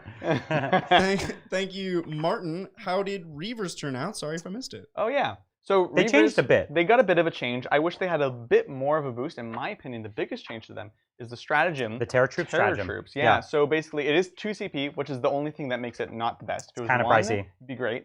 You pick an enemy unit within 3 inches. You turn off objective secured for them. Yes. Amazing. So good. So it's you get OBSEC on your army. Right. They lose OBSEC on their army. And they lose it. It does something else that's not as good. So again, I love this ability. I just wish it cost 1 CP. Yeah, they still have a 3-inch aura of -2 leadership. 3 inches is way too little. Obviously, it impacts in close combat. And their combat knives are still no AP. Yeah, I really thought that was going to change. Especially when everything else is getting AP. Yeah. I think that is a huge issue. You only make 1 extra attack with it. So they have a bunch of little attacks. But the kind of thing that they kill, let's say they're really good at killing someone else's like little chaff unit. Sure. Everything in the Space Marine army kills their chaff unit, I know, right? Yeah. So it's not like you need a specialist chaff killing. To me, you have the option to take, and oh, by the way, all their infiltrate abilities are irrelevant because, cool, they infiltrate and then charge what, right? Right. Like, what are they infiltrating to do? Are they going to go and do an objective? Okay, well, you might as well pick a multi-purpose unit like an Assault Intercessor. An Assault Intercessor fights better, more attacks, AP, better strats, and if you want them to go back and do an objective, you can. They have OBSEC natively. So, and you don't need to turn off OBSEC as much if you already have it. Yeah. Yeah. So I'm also sad. I just double checked. So they have the shock grenades keyword. They changed how that worked as well. It triggers a strat that can turn off Overwatch, turn off set to defend, blah blah blah, -1 to hit. But you can also use it from a land speeder, which is kind of better. So I don't know why they did that. So unfortunately, it's still only a 6-inch range too. Unfortunately, they take it on their own. If this book didn't exist and you just showed me this data sheet, I'd be like, oh, that's a cool Warhammer data sheet. Like it works. When taken in the group of this book, they would be below the half line. And since above the half line is like 90 data sheets, you're probably not going to get to them. So yeah, that's the issue. All right. Thank you, Michael. Hey, Titans. On my way to work, so sadly can't catch this live. What would you put in an Ultramarine Successor army with no named characters? Whoa, a chapter master. Gladiator tanks. They have really good shooting, good value. They fall back and shoot natively as Ultramarines. If you're a Successor, you lose that. Yes. You would lose that. You can take Inheritors of the Chapter and still be Ultra. Like you could take Inheritors of the Primarchs. But then you're just playing Ultramarines. But you're still a Successor. I don't think that's what they're asking. I highly doubt it. Well, and their Super Doctrine is still move and shoot without penalty, which there's not a whole lot that benefits from that since vehicles don't suffer it. They're probably the best way to play the bolter aggressors still. Heavy Intercessors could be good with it too. They move and shoot without penalty. Why would that be the best way to play? Yeah, because you can't do it after advancing. You could have. They should fix that. Devastators coming out of a drop pod now will not suffer the minus when they shoot. That's actually cool. Right? That's true. That's a big efficiency loss. Eliminators, all their guns are heavy. Yeah. That's heavy true. Hellblasters. Heavy health blasters and heavy intercessors are generally infantry with good guns that want to move and shoot and want to be able to fall back and shoot. You lose the fall back and shoot unless you they also have the most ways to actually get back into tactical doctrine. So all these things are great for that, right? That's true. That's right. Yeah. So yeah, that's a good point. You've got tactical doctrine for 2 turns. Think about the move and shoot. I like using the fall back and shoot with them because I think there's so many units that benefit from it. Yeah. It's a fundamental And they also have a fallback, shoot, and charge. So they do. They have CCP. They have a fallback, shoot, and charge, and it's really, really good. Like imagine you had aggressors with flamers. Yeah. You know, it's like they charge you, you flame them, you fight them, you fall back, you flame them, you fight them. It's like you fall back, you turn on tactical, you shoot. Yeah, nothing could ever withstand it. You know what I mean? Like no one would withstand the first half of that, but the second half, you know what I mean? You fall back, you flame something else, you kill all their friends, and then you come and beat them up again. That's right. And this, of course, will be an infantry spam army. Yes. You should build your Ultramarines around infantry, so bring an apothecary. The apothecary is good. I think the Gladiator is good for them too. Sure, you can sprinkle in vehicles. Yeah, you don't need to spam the vehicles. The majority of your benefit from chapter tactic is going to be, and a lot of the strats, is infantry. Yes, no doubt. Thank you, Daniel. Thoughts on the army unit exception list, specifically mentioning Legion of the Damned alongside Grey Knights? What? Which page did they say that was? Like 120 something last time? 124 is what they said. 124 is what they said yesterday. So one notable thing is that Blood Angels are not on that list. Which means they can take anything and everything. Woo! That means that they're fully codex compliant. They can have every unit in this book. Yeah. Which is actually kind of the case. They're very, very close to codex compliant. Not on the floor, Brian. They finally got Assault Centurions in time for them to not be core. The thing is that the Blood Angels are all dead, and then they all got replaced with new Marines, basically. And so now they were forced to be codex compliant. The Tyranids killed all the ones that were not codex compliant. There we go. So 124 codex compliant. Yeah, so this is it here. So I think this is a really interesting thing to look at because you're definitely seeing information about stuff that will be coming, right? Yeah. Like this is hinting at supplements or rules to come. You know, we were talking about the whole scout thing. Yeah. Well, all scouts are elite now. Yeah. So it's very similar to the Wolf Scouts. Yeah, that's right. Which you can actually take Space Marine Scouts here. So it was like, oh, yeah, obviously. Because now everyone's like Wolf Scouts. All Scouts suck. So cool. Anyways. Harsh. Their sniper rifles got slightly better. Did they? They got 1 more AP. They're AP 1 now. I did not even look. It's be honest. Not enough to make them viable in any. Scouts are now, like, they didn't get the wound, right? Yeah, they went to elite. You're going to not see them. Pretty much ever. Pretty much ever. You're never going to see them. So I know we probably all own a lot of scouts. Actually, I'm one of the few people that doesn't own any scouts because I couldn't bring myself to paint them up. I have 1 unit of scouts. No, I have 2. Begrudgingly, I have 2. I have like 30 fist ones. And I always hated them. Yeah. And I have 1 box unopened, and it'll stay unopened forever. Thank you, Rafal. By the way, I don't. Whoa, it's moving. By the way, I don't play 40K since 6th, but I love your content. Thanks so much, man. Yeah, 40K is a lot of work to play. Sometimes just watching it is the way to go. Really? Because it's like going from not playing to playing is like, okay, now I'll paint an army and I got to get all the paints and then the models and I'll paint them up and the terrain. It's like from the day you decide to play to the day you have like an epic game of 40K is like 14 months. It's a lot of work. Yeah. Glad we could help. And thanks again, Rafal. I'd love to see you play Malifaux. It's a genius game that deserves more recognition than it has. Gosh, I haven't played Malifaux for a long time. I love the models. I think what we're hoping to do when we started the channel, we were really, really focused on 40K. It's our favorite game. Yeah. But we love any tabletop miniatures games. We love all the specialist games. We love all of that. And we were hoping to grow the channel into a place where we can play a wide variety of tabletop games. That's why we didn't name the channel like Warhammer something something. Sure. Right? And so we've been swamped with 40K because the rate that GW releases new 40K content is crazy, right? Yeah. The rate, like when we were kids, it's like a book every 6 to 8 months. Right. And then your book wouldn't get updated for years. Yeah, your book would be like 3 years away and then it would be bad. And then so it might as well not have even come. Yeah. There'd be like a typo and you're like, well, that's the way it is now. And there was no preview articles. There was no... And anyone who had a leak, their lawyers sued them instantly. Right. I remember like on a forum, they'd shut down the whole website if one person had like one leak. The GW like lawyers show up with proof cases. That's right. They did. They showed up with like, an inquisitor behind them. And so, the pace is hard to keep up with. So we've had little time for other things. I will say, and this isn't as much for everyone else as it is for Rafal, but the premium content, premium stuff like that will also help us fund doing more stuff and spending more time on this. That is a big push because at the end of the day, we also do have our day job. So this helps us kind of spend more time, do more things more quickly, put out more content. And getting that extra game a week on the Tuesdays, we can start to do, like if members want us to play Malifaux on a Tuesday, we'll do it, right? Like if we'll have to get the models, but full claim, full claim. But if that's what they want us to do, we will talk about it. Well, that's the truth of all of it, right? It's like, let us know what you guys are interested in. Yeah. We like games. Yeah.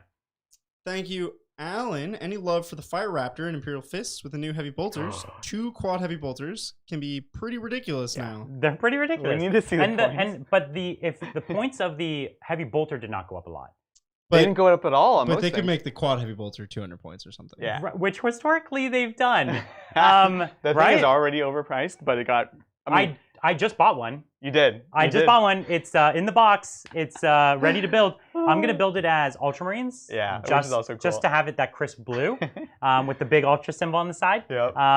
And it does nothing for me except look really sharp. It's such a cool model. I'm excited for it. I'm waiting on the points. If the points are reasonable... How many points do you need it to be playable? Under 400. Yeah, but definitely over 350, right? Oh, for sure. So between 350 and 400, you could put it on the table. Yeah.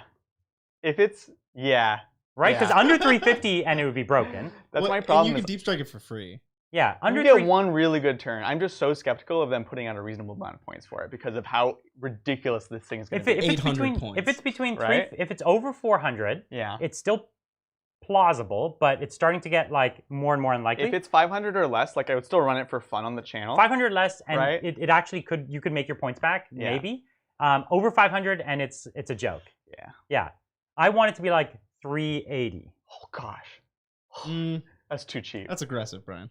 Give it a few less wounds or something. You know what I mean? There will be a combo that's too good. Even without a combo, that's crazy cheap. You know the amount of guns on this thing? It's nuts. Yeah, because it has the twin Vulcan heavy bolter in the front or whatever. It has like 36 heavy bolter shots. Which that gun should be 2 damage. That's 72 damage.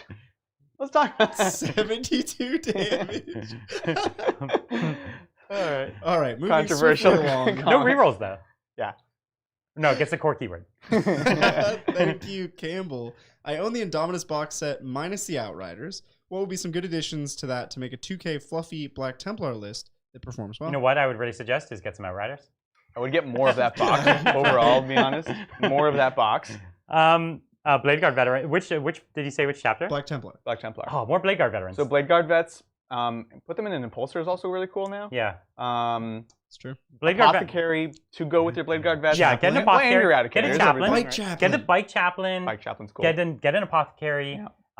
Definitely, get some more Blade Guard veterans. I would even, you could take up to 10, or you could, and everyone would be happy. It's great. I'm sad I didn't get more Blade Guard. Over 10, and it's a lot of points because they are really pricey. Right. They're like a super Black Templars unit, though. And then I would classically add some Terminators and stuff in as well. If you were going all Primaris, then you could just stick with Blade Guard as your like pseudo Terminators. Yeah. Because they kind of are Terminators. Yeah. And they are Primaris. They're essentially Primaris. If you're open to non-Primaris, then get that Company Champion in there. That's another new. Well, it's not truly new, but we haven't talked about that. The upgraded too. Yeah, that's right. The chapter. It's not quite your Emperor's Champion, but it's pretty dang close. Yeah, convert your own because the model's good actually. It's cool, but it's small. It's just small. Yeah. Put them on a rock. Thank you, Martin. Yesterday, Brian said Bridger thought the best improved old school Marine type belongs to Dark Angels because of wound changes. Which unit is it? No, I said it hasn't come out yet. It's in a supplement. I think the unit that benefited the most is in a supplement. What are you talking about? For old school Marines going to 2 wins. Oh, so you're talking about like Blood Angels? Yeah, I think Blood Angels are going to get the. That was my bad. I made a joke. I said it was a certain angel, and then I was like, oh, it's Dark Angels, but it's actually Blood Angels. Is what you were thinking? Yeah. Right. I think Blood Angels are going to benefit the most. The Dark Angels are the big question mark because there's been no notice of when their codex comes out of the number of changes. Which I'm telling you, it's in the Chaos book. Yeah, it's so mean. So the Blood Angels, particularly the Death Company, have historically been a boogeyman of the entire game. If their strats stay the same, which their strats are really good for moving before the game, 3d6 charging, feel no pains on a 5-up for 1 CP. These things are really, really powerful abilities.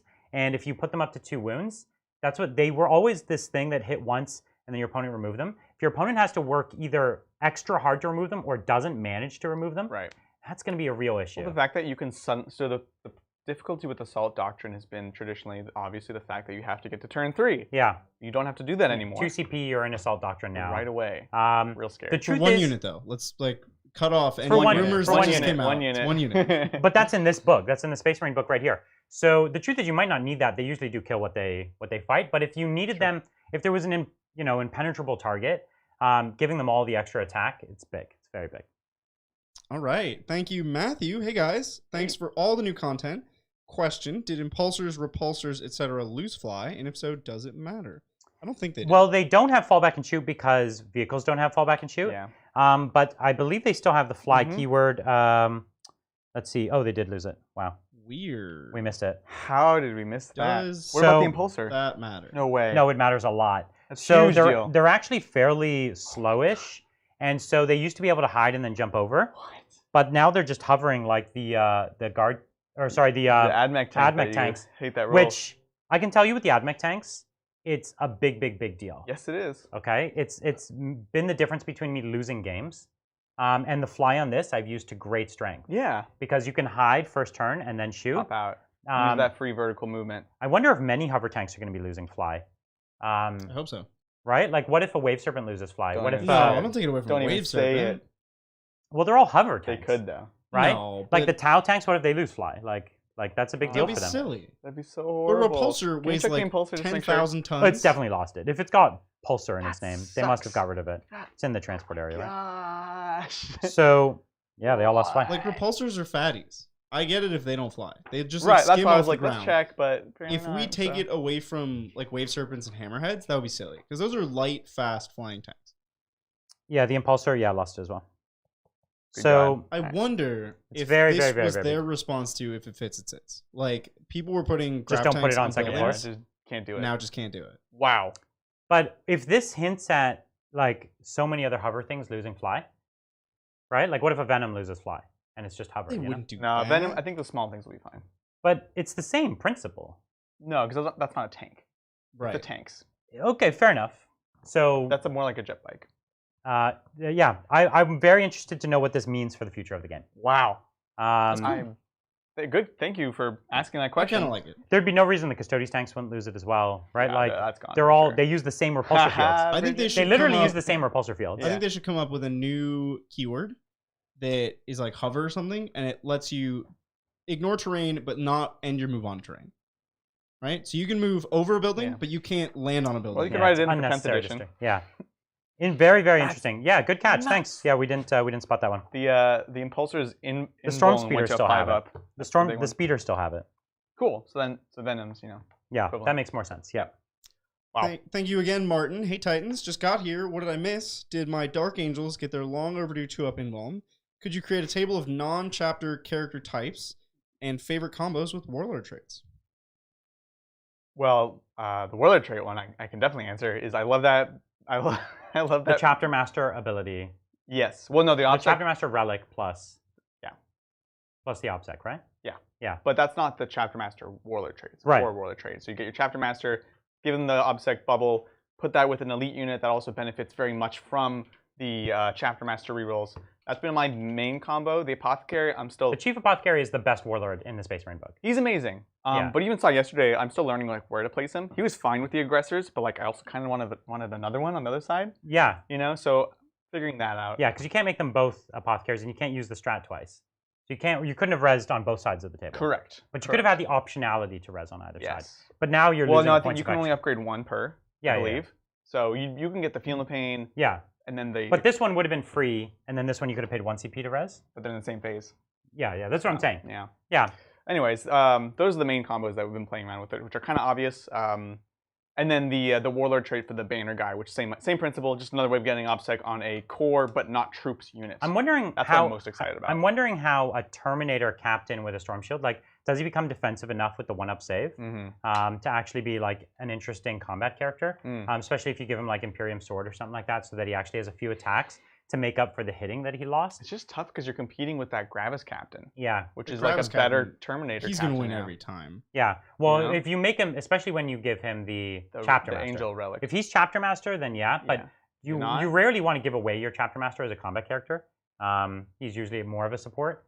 So obviously he can do both. Yeah. But, and the Gravis one, he's expensive. He's a lot of points. Yeah. Even compared to like the Indominus captain, right? The Gravis one, he's like what, like 170? Yeah, it was like 155, I think. That's pricey for what he is. It's a lot. Whereas the Indominus captain, which is also tough, is more like 105 or something. So just to address the tanks losing fly thing, I checked Doomsday Arcs did not lose fly. So it's probably not as sweeping as we're assuming. They're just dealing with the repulsor fields. Yeah. Well, that's a nice little hit to the Gladiators, but it doesn't matter. They're still super good. They're great. Yeah. Okay, thank you, Rido. Thoughts on Salamander's Vanguard and Sternguard vet war gear? Getting back into the game, but been waiting for the new codex to assemble them. I was actually really bummed that Sternguard vets lost their strat. Yeah. Right. They had now would be their time to their shine. like special ammunition or whatever it was called. Yeah. Well, you can still take a bunch of combi meltas and combi flamers and deep strike, and we like them. You have a lot. I'll just say that, of the veterans with meltas and flamers and things like that. So we're gonna be playing around with that. Yes. The Vanguard vets. I love a storm shield on them because it's cheap. Yep. And getting them to a 2-up save, 4-up. And they get the +1 wound from salamanders. Yeah. And ignoring the -1 is great. Still great. Sorry, you're talking about veterans still, not Vanguard veterans. I'm talking about that. Okay, veterans. Vanguard veterans. Because that was Vanguard veterans, I love Chainsword and Storm Shield. Yeah. Personally, so good. That's like their class. That's like a classic loadout. Super cheap. And I love them like that. They're actually fairly durable. Just a few annoying units, even jump backfield, drop an objective. Well, and again, something. with salamanders, those are now strength 5. Oh no, you're not doing you're doing chain swords, not power swords. But still, that's right. Power swords are worthwhile too if they're not too expensive. How many points are they for them? Actually, that would be. You could do some really cute strength 5 with +1 wound is like. With Vanguard vets, you could do some cute stuff with like give them jump packs, deep strike them with a jump chaplain, drop in, get your 7-inch charge. Power swords are 3 points. Woo! I would. That's worth it. So with the storm shield, 7 points, so 26 points. So it's starting to get up there. And then did you count jump pack? Vanguard veteran have to have jump pack, don't they? 2 points. So 21. So 28. 28. So that's the same as a heavy intercessor. But a very different role. But they're actually very different. I'd say they're actually better than heavy intercessor at that point. Like as far as the way they play the game. They're much more impactful. I could do more with them. Yeah. I could do more with them because the 5-inch move on a heavy intercessor means they're locked to one roll. Yeah. If you're paying 25, I think might as well pay 28. Yeah. You lose in 1 attack, but you get +1 strength, which is a big deal. They pay 15 for the Thunderhammer, so I wouldn't do that. Yeah, they don't have enough attacks I'm not to as make it much worthwhile. of a fan. I would give maybe a Power Fist. Power Fist is only 8 for them. Yeah. And a Power Fist would be much more interesting than a Thunderhammer on them. But without the rerolls, you're just going to miss with those attacks. Makes me so nervous. So maybe if you're Space Wolves. Yeah. All right, thank you, Big Red Bear. Given this is GW, and given they can botch, what happens if most of the following codexes come out and don't really match the Marine Codex? Well, I think Dark Times for a little while, but they've proven that multiple times a year they're facking and they're improving things. They might not always nail it, and I assure you, the team works very, very hard to make these rules. It's so hard to do. You have to realize they write these books so far in advance, and they write them separate from one another. Yeah. And so they might write one book, and then they write the next book a year later, and then they have to picture a world where they've already fact both books twice. By the times, it's like it's an impossible. It's impossible. Right. Challenge. Right. I mean, even just think about this as a mental exercise. I want you to write the AdMech book for the meta in a year. Go.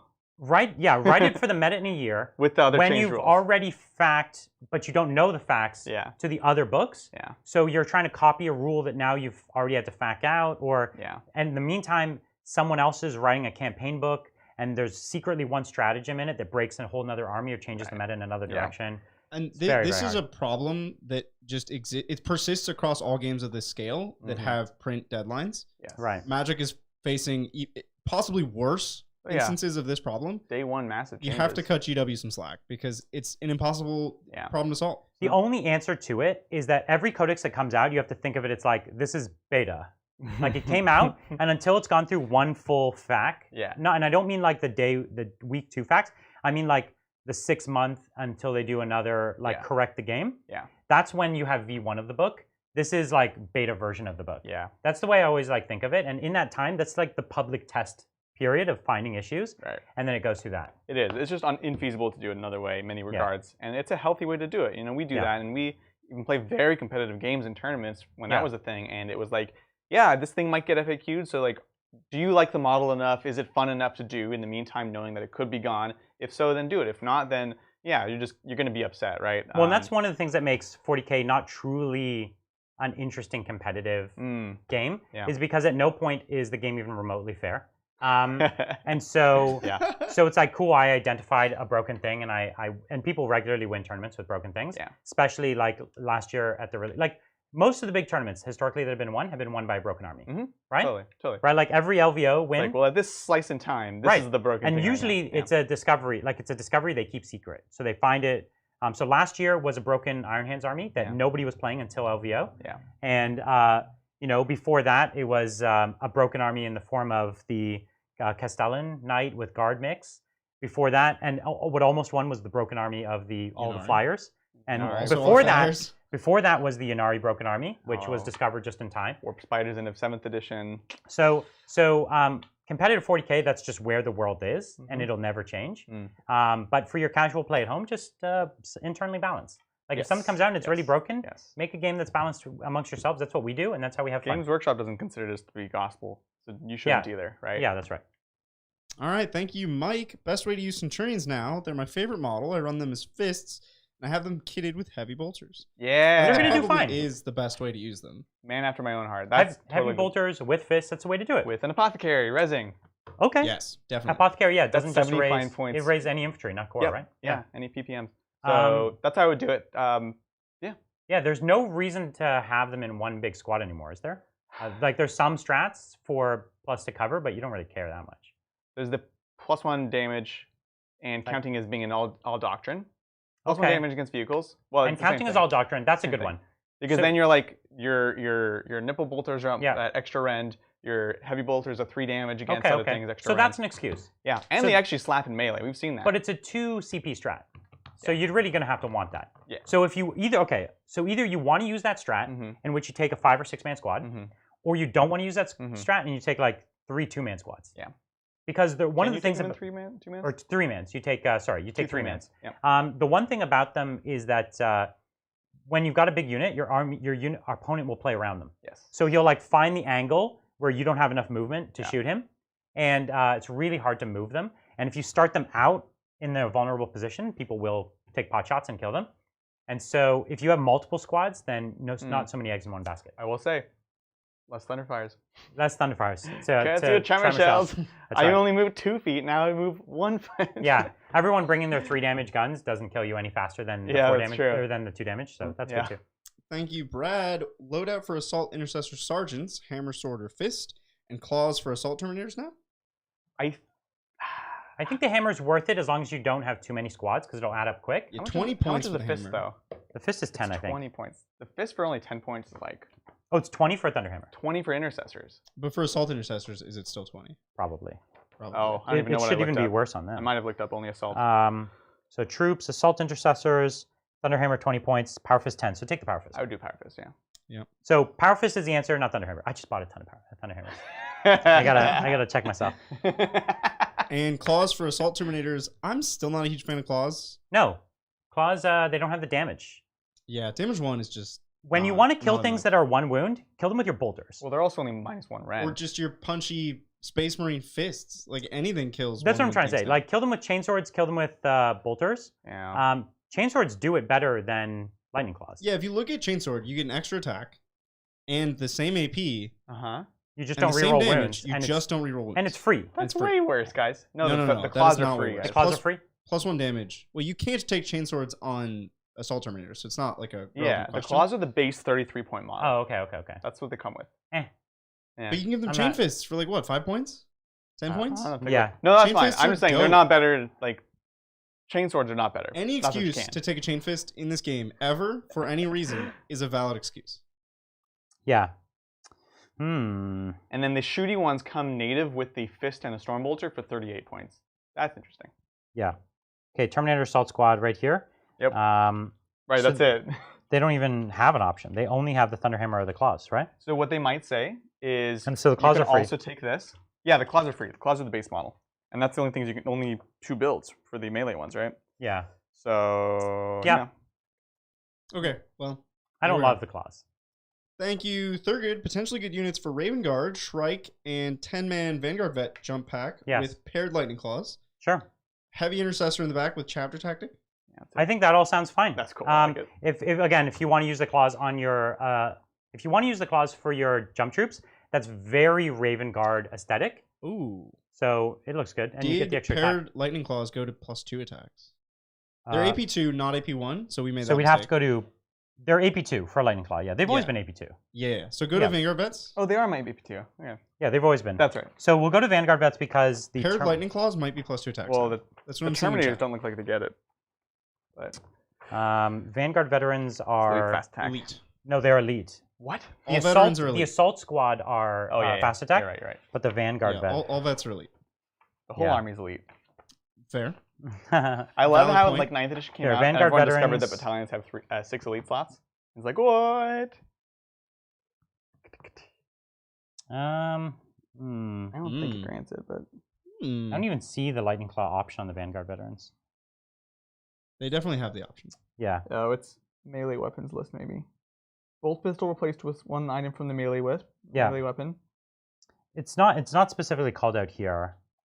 They have 2. Yeah, people are saying each Lightning Claw gives you 1 extra attack.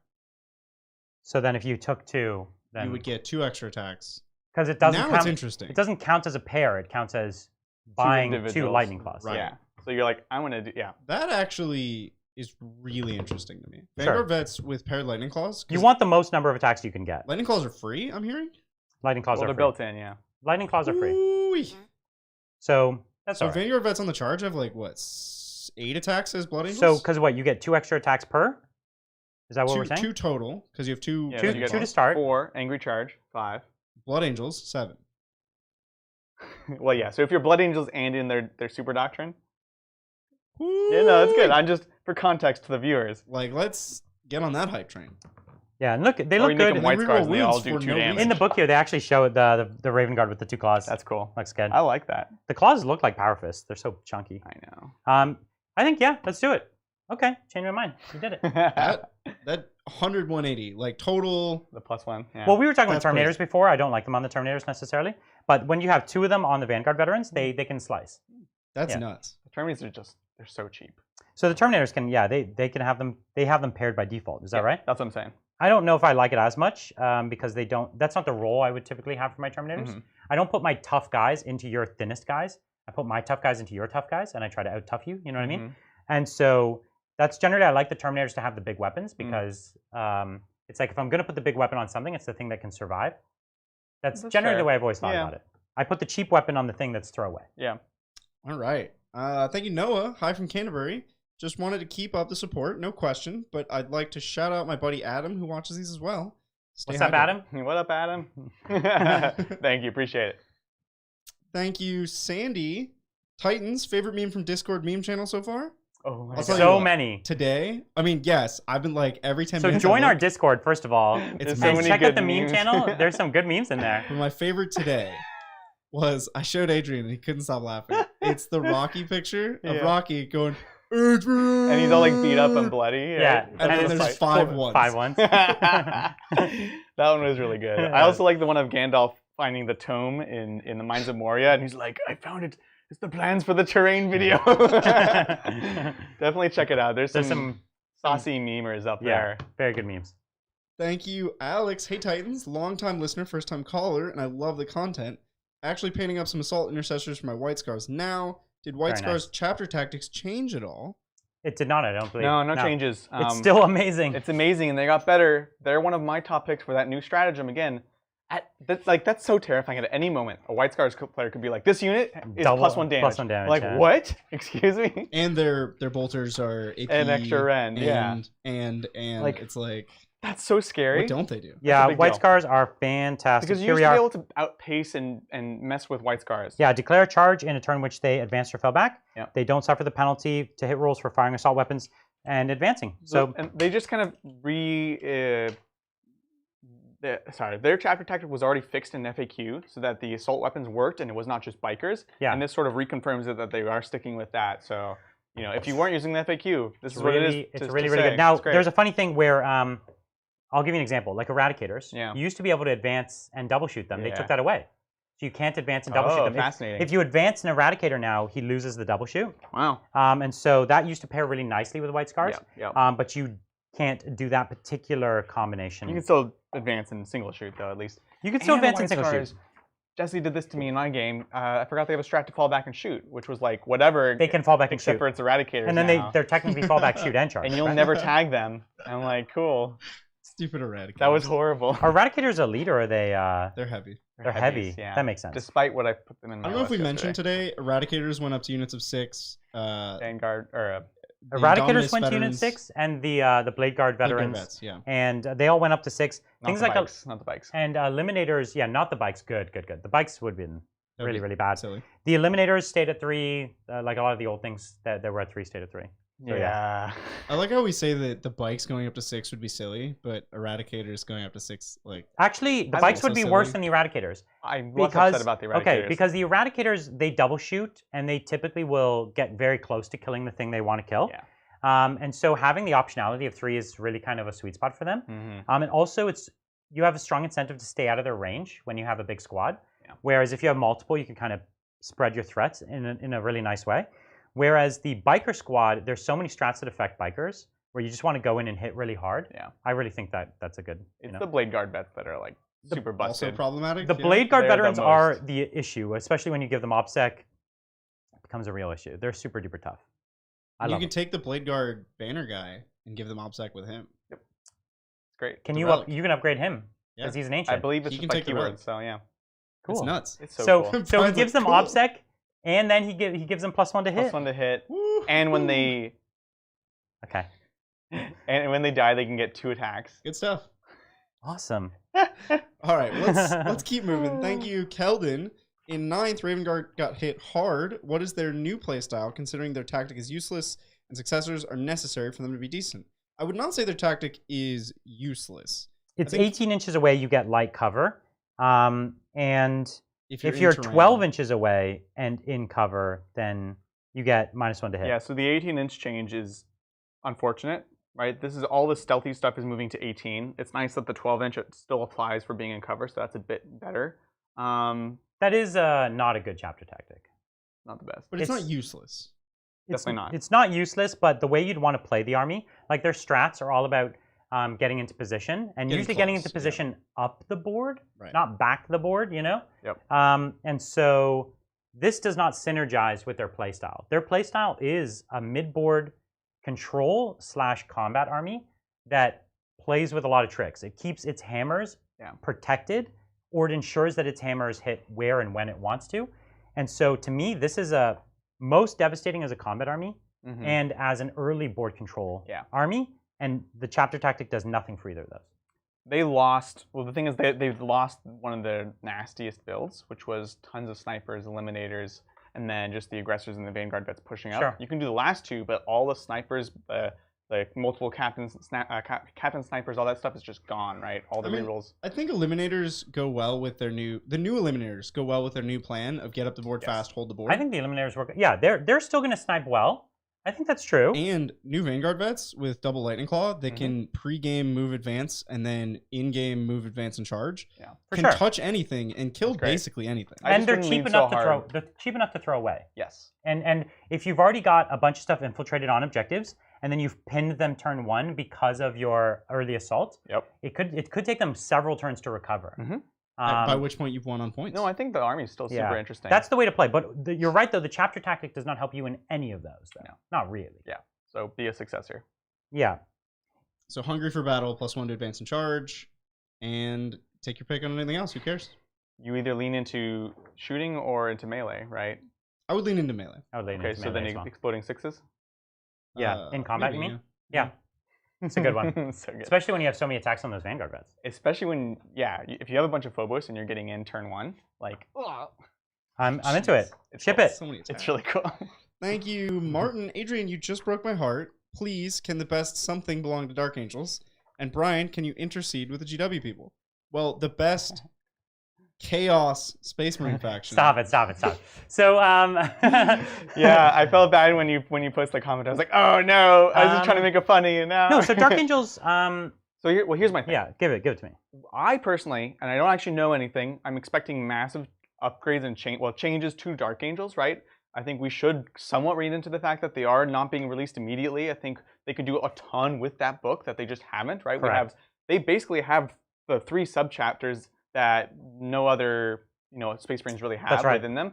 So I am very optimistic about what they actually will be coming out with. So, and again, we've said it before, but I'll say it again. One of the reasons we're waiting on getting Dark Angels is because they could have a bunch of new options and new builds that come out from that book. So I would hold on to that thought.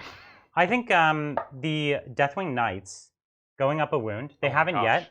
But when would they go up to 4? Well, are they at 3 already? Or are they 2? No, they were 2. They were at 3. Oh, were they at 3? Yeah. So actually, I don't think they'll go up then. No, they That'd might be crazy. I think anything that was already at 3 will stay at 3. Yeah. Adrian is the only proponent of 4 wound everything. I think we should have 4 wound Tomb Blade. That's all I'm saying. But I agree. but just Deathwing Terminators going up to 3. Their Terminators are in a good spot. Just Deathwing, because they have some good Terminator strats and abilities, and they have that ability to get into combat really deep strike with the Raven Guard, with the Ravenwing. I think those are really powerful abilities. Another good unit. The Blade Guard get the Deathwing keyword as well. That's something we only tangentially mentioned. Is almost all of these units get the specialized keyword that you would think that they have, right? So the bikers get Ravenwing. They get Deathwing, or they get Deathwing. They get Deathwing. So you could take a 6-man Blade Guard, and then you could do that thing where you deep strike them in off of one of the Primaris bikes, and then get an instant charge. That's mean. It's really good. That is mean. That is a combo that is good enough. I would literally play every game around it. Sure. So it's very very strong. So yeah, I'm really into that. Awesome. Thank you, Demos. Want to run a big unit of Vanguard? Is it true paired Lightning Claws are gone, meaning that taking 2 would net +2 attacks? I want 5 with 2 Lightning Claws and 5 with Lightning Claw Storm Shield. Yeah, we just discussed it. It looks like that would be the case. It does. It's probably something after the show we'll give some more thought to, but certainly as it reads here, that would be the case, and it sounds good. And tossing in a couple Storm Shields is great. Just make them tanky, right? Depending on the faction and how you want to use them. I think Raven Guard, you can just missile them across the board, and you just want them to hit hard and do their thing. Yeah. But with a lot of other factions, you can't missile them across the board turn 1. So you need the defense to get them. Yes. And they serve a different purpose. Totally. But you still like Lightning Claws for pretty much everyone. Yeah. They're...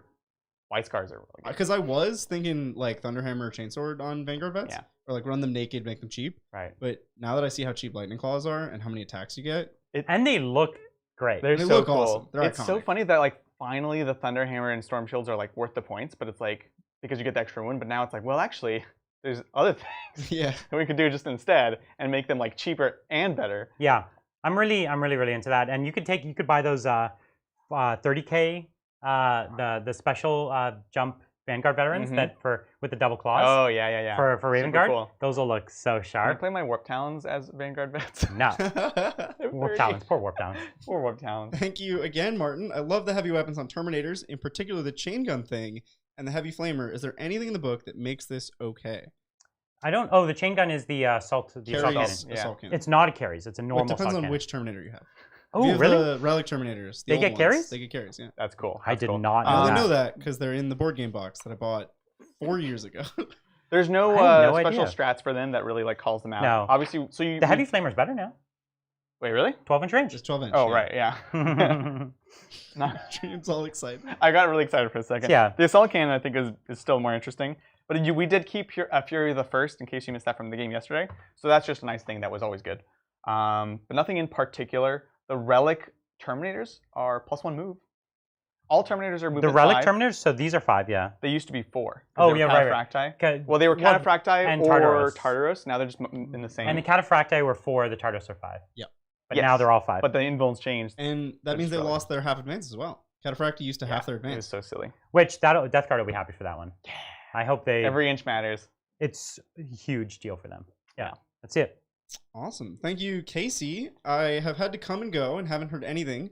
Will Blade Guard get the Deathwing keyword in Dark Angels with this codex? Ooh, Yes, if you we missed just it answered earlier, that. yes. So yes, they absolutely will. It's right there on it.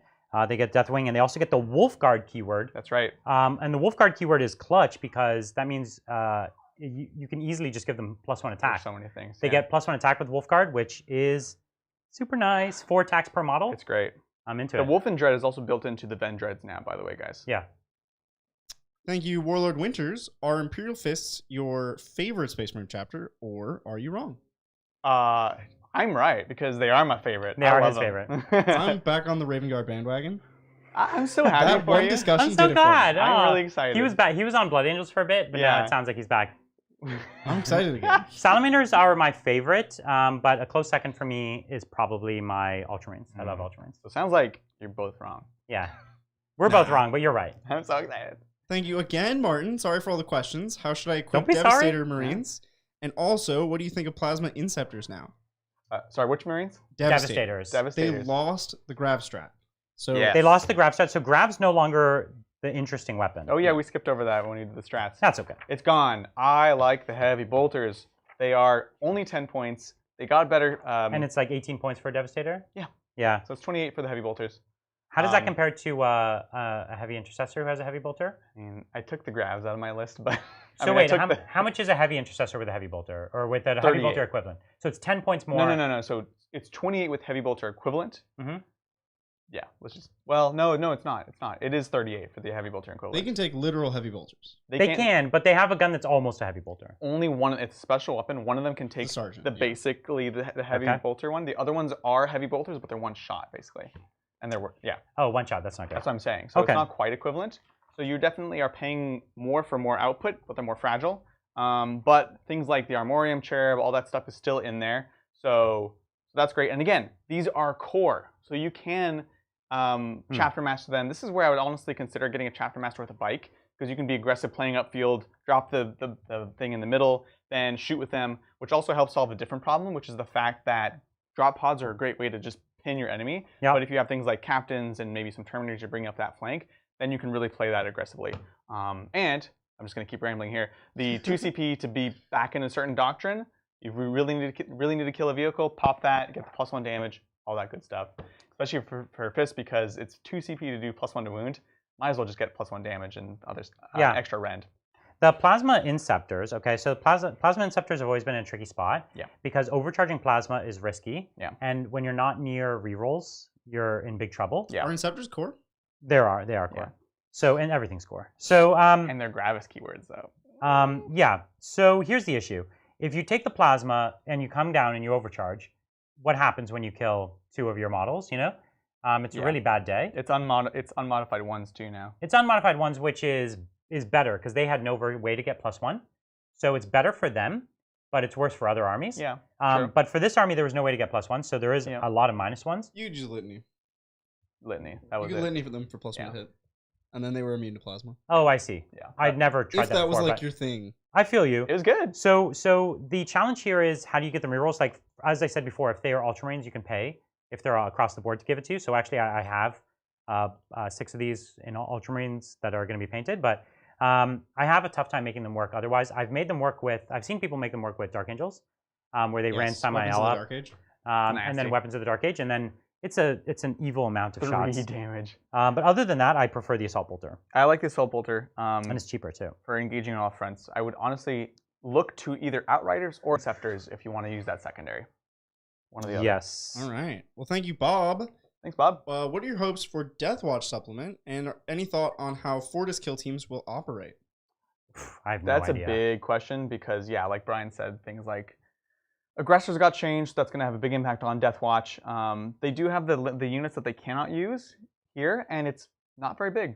So they get most things. It looks like they get most things. It's going to be a scary codex to see like what comes out, because if you can take Eradicators with a Blade of Wounds, or you could take Blade Guard Vets as a Blade of Wounds for other things, like mixing things with Deathwatch has always been really strong. Yeah. And when there's super efficient units that could possibly give crazy weird buffs to the other, to the rest of the unit, I'm excited for it. I'm honestly. excited. I hope it's good. I hope it's great. I don't want it to be broken or anything, but I do hope it's really cool. It's an army you don't see enough of. Yep. And so I really hope it's solid. Be a good excuse to get around. It's an army we don't have, so maybe chat if you want us to get it. You can vote on it. Ooh. Thank you, Noah. Wait. I do have a question. Blood Angels and Relic Contemptor Dread, Storm Raven, face towards the enemy. Is this a good idea or a really good idea? If your opponent has no heavy weapons, it's an amazing idea. Sure. If they have even one Eradicator, you're going to have a bad time. It's a lot of eggs in one basket. It is, and generally we really don't advocate it for competitively speak. Well, even friendly, because, you know. It's a moment where something dramatic is going to happen one way or the other. Either you're going to drop an entire army right in their face and just win, or everything of yours is going to die in one fiery ball of death. Either way, it could be fun. Could be cool. That's the best way to play this game. Let's be honest. That is a very Bridger way to play. Yes, I'm surprised he doesn't own Storm Ravens. Thank you, Big G. Can't wait for your Necron video. Am I crazy for wanting to run Silent King, 40 Warriors, and Praetorians looking to be competitive? No, that is good. I don't know if it's the best competitive build you could build, but you're going to do fine with that. The second I get the Silent King, I'll have that list. Let's do that list. It's going to happen. And we're doing the Necron video tomorrow. Same time, same place. Not same time, 6 p.m. Different time because it's a work day. Yeah, 6 p.m. 6 p.m. Pacific time, we'll do the Necron. Yep. But it'll be the same format. Yep. Yeah, it'll be great. Same place. Same place. Yep. Thank you, Matthew. I have a few boxes of Havocs that are earmarked as red, Khorne, Space Wolf, Blade Guard, and or Aggressors. Which should I start with? Great stream, guys. That was overwhelming. So wait, it sounds like you're... I think there was some punctuation missing. So there's Havocs earmarked as Khorne, and Space Wolf, Blade Guard, or Aggressors. Blade Guard. Space Wolf, Blade Guard. Space Wolf, Blade Guard are amazing. So cool, so good. And I love the look of the new Havoc models, so any color you paint them is going to be good. World Eaters are funny because it's one of those things where everyone always just techs into just the combat, and then the army has no shooting and it gets clowned on. Yeah. So actually building some shooting into that army is never a bad idea. Havocs are one of those units I'm most excited to get the wound update. Yes, agreed. Because they move and shoot without penalty too. And they're T5. And they're T5. So they're not a bad option to put a couple truly heavy weapons on, like some last cannons. Yeah. Because World Eaters often, they want to get to the juicy stuff. So it's like if you pop the thing and then get into you crack it first. Yeah, that's the way to do it. Thank you, Demos. Question 2, opinions on Imperial Fist Eradicators in units of 5 with heavy melter rifles for D6 plus 3 damage turn 1. A lot. And multi-melta alongside them. I like it a lot. Your opponent's just going to hide their tanks. Well, it's too scary to come out in that So the climate. turn 1 is, I wouldn't bank too hard on it, but just in general, I'm looking at a 5-mana. Pay the 2 CP. Yeah, we love this strat. Exactly. We're talking up this strat so much, we're almost never going to do it. It's 2 CP. I will do it every game. It's a lot of CP, dude. I see using them in that list, heavy intercessors the most, because they can actually use 2 out of the 3 doctrines. Do you like the heavy melta? The D6, it's D6 plus 2 and it goes to D6 plus 4. So it's really, really good, but how much? One of them can have it. It's just it's a special weapon option. For every 3, 1 can have it. Yeah. So would you do it? Depends on the points. Yeah, let's find out. Like if it's free, then yeah, obviously. Yeah, it's gonna be expensive. It's gonna be like, well, I think it'll be plus 10. That's not expensive though. Sorry, Eradicator. The heavy melta. What? The heavy melta is 5 points, and the multi melta is 10 points. So it's cheaper. Well, it's cheaper than a multi melta. Their normal gun is not a multi melta. Oh, but they can take multi-meltas. Yes. Now they can. And the heavy melta rifle is single shot, but it goes to D6 plus 4. Well, I would just take a multi-melta and get 2 shots. That seems better, which is why it's more expensive. Yes, exactly. I like the multi-meltas personally. Okay. But yes, I like the 5-man. That's what I'm looking at. My list has a 5-man. So they're 50 points with a multi-melta. They're still 40 So points. they shoot twice with a multi-melta? 4 shots per dude? I think that's the way it's written still. Why? That's a bit goofy. Why would they? What? Yep. We broke Brian. But, but no. Again, another reason I don't know if you need the +1 damage against vehicles. Yes, you do. You always want it. You could use the +1 to wound against vehicles Take and it. just totally obliterate them. Thank you, Centrist. Hey guys, love the show. Just started painting silver temps. What would be Templars? temps? Maybe Silver Templars? Maybe. Yeah, Silver Templars. That's They're a in the new book. chapter. That's a new chapter. They actually have a picture in the book of them. They look really sharp. I was actually. looking at the chapter tactics the other day. But now I'm unsure of how the rules work for successors. Would self-made be better or ultras? Oh, So they depends are which strats you want, right? They are an Ultramarine successor. Yeah. So you get pretty much all the strats. The only strats you don't get, they will say specifically in the strat. Yep. And some of them they'll just say cost you more because you're a successor. They are like melee based. Yeah, I see. They painted up a bunch of blade guard with them in the book. Yeah, no, they're cool. They looked really sharp. It's I don't know where it's I saw between it, that though. or if you wanted to run an equivalent successor doing like Hungry for Battle and Whirlwind of Rage because they are very melee based. But yeah. I think they're interesting for different reasons. Yeah, I don't know where in the book. I would try to bring up the picture for you, but it could have been anywhere. There's a million pages in this book. I wish they put the rules in there, but oh well. It's a White Dwarf, guys, in case you don't know. I think it was last month.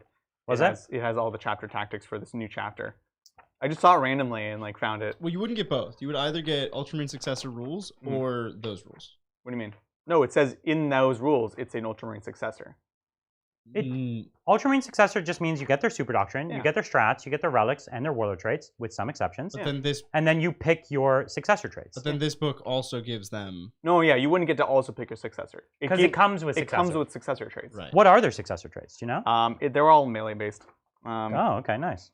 Yeah, I actually think I still have the tab open. Cool. Well, yeah, So, I don't. cool We stuff. haven't played with them yet, but we definitely were looking at them, and they're a great-looking army. Definitely an interesting. excuse to paint some silver Primaris. Yeah. Oh, is this them right here? Oh yeah, they're about killing Is characters that and them? stuff. No, this is a personal one. They're silver and blue, Oh, silver and blue. and it was like +1 to hit against characters, strat. The warlord traits were nothing crazy. That was the thing I was the most disappointed by was the strats and the warlord traits were meh. The core trait was kind of interesting, but yeah. Either way, stylish army. Still very cool. Thank you, Matthew. Heard from a friend that the Helix Adept on Infiltrators got changed. If so, what are your thoughts on it? Let's take a look. I have a Helix Adept painted. I think we all do. From From that box set. The box set forced you to do one, right? Yep. So let's just get to the. It was pretty troops. useless before, so It maybe was super duper. Helix Gauntlet once per turn. The first time a saving throw is failed for the bearer, damage characteristic is 0. How many points is it? What? So basically, the first wound you take is ignored. Weird. So if they shoot, if you your fail a opponent has to bolter, like mess up. Interesting. it's a gotcha. It's a gotcha It mechanic. is a gotcha mechanic. That's so weird. Huh. So the Helix Adept, do you pay for him separately or just the Gauntlet? I'm sure you pay for him. You used to pay for him. Well, The he's not a Gauntlet- separate no, unit no, now. yeah, you you don't only pay- pay for the Gauntlet. It's the same. It's so the same idea. It's 10 points for the gauntlet. No, too many I points. think that's what it was before. Yeah, It's such a way too gimmick. many points. The comms array is much better. Does it still do it? Here's what you do with them, though. You take it, Yeah. and then you run them into a Catan. They You nerfed go, the "Ha ha." comms array too. Right. Wow. In combat where they have to hit you with one big attack, Yeah. it's cool. And they are up the field, so it's plausible. But you would have to like choose for them to get hit by something that's, whatever. I wish they like make it a 6-up Feeling of Pain and Even then it wouldn't be worth it. And Because make you're it just free? taking an apothecary that gives it to you. no, but these guys are upfield. So make it a 6-up Feel the Pain for 5 points? No, for free. No, 5 points. Because now it's like you might not even still take it. All right. We I'm have not mixed sure. opinions All about it. right. Thank you, Max KO. Hey guys, good luck with the premium channel. Could you please tell me that you cannot combat squad eradicators?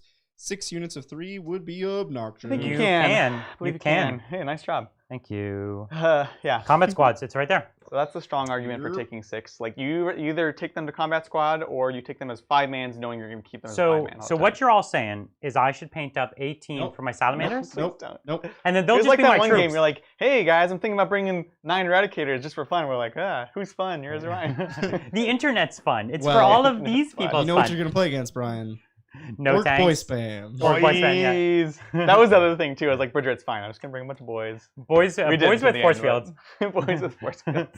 I'm So- gonna bring a bunch of Helix adept guys. That's I'm right. gonna ignore the first shot. Yeah, it's a lot. It's a lot, but you can only have so many of them before you've overdone it. I agree. I think the 18 is like everyone's like, yeah, you want to always run 18. Like, no. You would never run 18. It'd be so bad. It would be so okay. It'd be still better than most other armies. Yeah, that's right. It would just be a skew list. It'd be, yeah. And some people would be so sad. Yes. Thank you, Zero Crow. As Raven Guard with Centurion and Aggressor nerfs, are Termies and Dreads looking more appealing for the sneaky birds, or are the tried and true the way to go? Well, I think we determined it's the Vanguard veterans. We like the Vanguard But of course, those other units are great too. Dude, using a unit of Terminators instead of the traditional Aggressor squad upfield? Go for it. I like it. Really cool. I'm really into it. I like it. Thanks, Zero Man. Terminators are the new Assault Centurions. Yes. But then... Assault Centurions are not my favorite. Blade Guard are the new... Everything. The new Terminators. Nope. They're the new Terminators. So yeah, I would put Blade Guard upfield, and then I would put Vanguard veterans up in their face. Why are they squads of 6? Thank you again. Martin just spent 2 months painting Flamestorm Aggressors to a high standard, and sounds like they are now usable even as Dark Angels. They are. Should I use 5? No, 5 or 6 is fine. I don't think it's a big deal. Yeah, it's not a huge deal. The blast at 6 is not a huge. It's not a huge deal for me. Like, it's not enough to affect my decision making on most units. The coherency is the bigger deal, and you're going to lose one anyways. Sure. Yeah. Thank you, Jacob. With the new Space Marine book out, do you think Grey Knights will get any of the new Space Marine toys? No, it says in here they get nothing, right? No. It says in here that they get nothing. You cannot do it. They're never going to be Primaris, so we know that. Someone said that at like a conference one day. GW employee said that. Said it at a conference. He's like, over my dead body. But they're going to get their extra wound, which alone is a big deal. That would be big I'd deal. imagine they're going to rethink them a lot. Yeah, I think they're going to get new stuff, but it's going to deter from I want them to Space be Marine nothing like this book. Yeah. Make them nothing like this book. Make them something completely different. Totally. That's what I want for them. I don't want like another successor of Space Marines. Yeah, that's nothing not what I'm like interested that book. Make them all super point inefficient. They have no Yeah, strategies. nothing like it. They have 1 wound. I want them to be different 5 in a up different way. armor. I'd give them like smiting Blade Guard vets. Get out of here. It's basically kind of what they have. Yeah. Adrian, if you say give him 4 wounds. Give them 4 wounds. They're 4 not wounds far. for Blade Guard everyone. are 3, right? It's not far off. It's not far. Oh, thank you, Julian. So more importantly, seeing this, what would you like to see in the Orc Codex? Wow. Wow, I would like Depcopters to be bikers, bike units. I want boys to actually be mean. Yes, make them mean, make them killier or tougher, maybe both, but you know.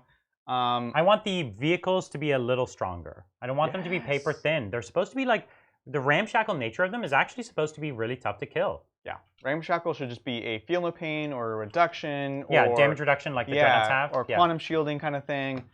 Give them, like, why are the battle wagons 4 up armored? It's so ridiculous. The buggies are like on the precipice of being where they should be. You know, ATV makes me sad because it's like just a little bit better. Yeah. Those are the main things. And honestly. make the bosses actual bosses. Like, I want the bosses to go toe to toe with any, like, duel any character anywhere in 40k and be able to like have the better chance of winning. I would also love Storm Boys to get the Hammer of Wrath new strat. Yeah. You can have big squads of them. But you'd have to get them all into engagement range. Yeah. Which is not that's easy. fine. Yeah. They auto advance 18. I think there should be a progressively increasing WA every turn, like Doctrines. Well, that's another, honestly, I would like WA to be an actual WA and not just like, yay, we can run in charge. Like, we're like doing little WAs all the time. Like, no, WA. It's a big WA. It builds over time. Can we get some WAs in chat? Yeah. We should get some WA spam. Get some WAs in chat. All right. Thank you, Philip. Hey guys, I'm in tears. Iron Hands lost 5 up, feel no pain. Can you tell me something positive about Iron Hands in 9th edition? So it's very, very, very good that they lost that. I have Iron Hands, and I'm saying that it forced you into a particular kind of build, and it was really unreasonable for the game. Yep. They still have 6 up, feel no pain, which is good. Okay. And Iron Hands are still solid. There's so many good vehicles. We looked at the Gladiators. We looked at the Dreadnoughts. Dreadnought build is real good. Really good. And their Dreadnoughts, -1 damage, 6 up, feel no pains. Double that damage table. And the fact that you can make them a character means that you're also unlocking lots of abilities that you actually can't really do on characters anymore. Correct. Litanies and spells and stuff like that. So Yeah. that's really cool. Yes, I'm really into it. So I still think their vehicle builds, their Dreadnought builds are the way to go. Their infantry spam builds are no longer the way to go. No, I agree. Yeah. I'm seeing the WAs coming in. Thank you guys. There's a lot of WA. Thank you again, Martin. Is there any sense in using the new Gladius tank with the chain gun to just drive into big squads of troops and shoot in combat so it can't be shot? Well, they could just fall back. I wouldn't. count on it, but like there will be situations where you're like, yeah, screw it, I'm gonna charge you to turn off your shooting, like blob of Necron warriors maybe, right? And then they can't do anything to you unless you have that protocol. And then or a warden. Or a warden. Or a veil of darkness. Yeah. All right, charge into a unit of boys. But yeah, it's not going to be your de facto, but yes, and you can play that one very aggressively because of that. Yeah, and because you have fallback and shoot with your tank on any legion, not just Ultramarines, anyone can use that tactic. Yep. Yeah. Love it. Thank you, Joey. What chapter tactic seems best for the Minotaurs playing 30 Terminators with Hammer and Shield, Blood Angels, or Hungry for Battle? Oh, like you're thinking about making them Blood Angel Successor? Are the Minotaurs have a known Successor? No, I would probably do the Hungry for Battle. Hungry for Battle? Because I want them to be different than the Blood Angels. You could give them the +1 charge. Is that one of the... That's Hungry for Battle. That is Hungry for Battle. +1 advance, +1 charge. That's right. So you take that. And then Whirlwind of Rage. And Whirlwind of Rage, yeah. That's a great combo. We made like build your own flesh tears, essentially. Yeah. Well, but it wouldn't, this isn't, yeah. But you're not Blood Angels. Right.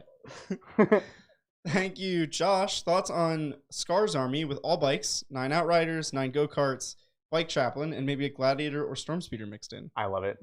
Yeah, you nailed it. That sounds really cool. And good. Yeah, sounds great. Go do it. Thank you, Roger. What do you guys think of the new mines for Incursors plus their melee change? They fixed the mines. It's so much better. You still have to pay for them, which is a bummer, but now it's basically just mortal wounds. It's when they get charged, and they got rid of the nonsense placing a mine, but it's only one mine. Like, it was cool. So now you just use that model as, it's like the teleport homer to just say, I've used it or I haven't used it. They have the AP on the combat blades, which they didn't have before, which is really, really big. Yeah. But it doesn't give an extra attack. For Reavers, because the paired combat blade doesn't give an extra attack, though, right? Correct. Yeah. So it's like paired, but you get nothing. Yeah. So I really wish the paired gave you 2 attacks. I wish the paired gave you 2 attacks and Reavers had the -1. As well, but then they would start to become very, very similar. Except, like, this one would be better. It's just weird that, like, you have 1 blade and then 2 blades, and Yeah, so it basically explodes on a D6 when they charge you. Yeah. Basically, on a D6, it explodes on a 2-up, and it's just D3 mortal wounds. Yep. And flat 3 against a vehicle. Yep. Okay. So it's actually interesting now. Again, is it worth the points? Questionable. Depends on your army No, because they build. have to charge you. You can't charge them and do it. So they have to charge That's what I was wondering. Yeah. Yeah. But still 100% better than the way it used to be. Okay.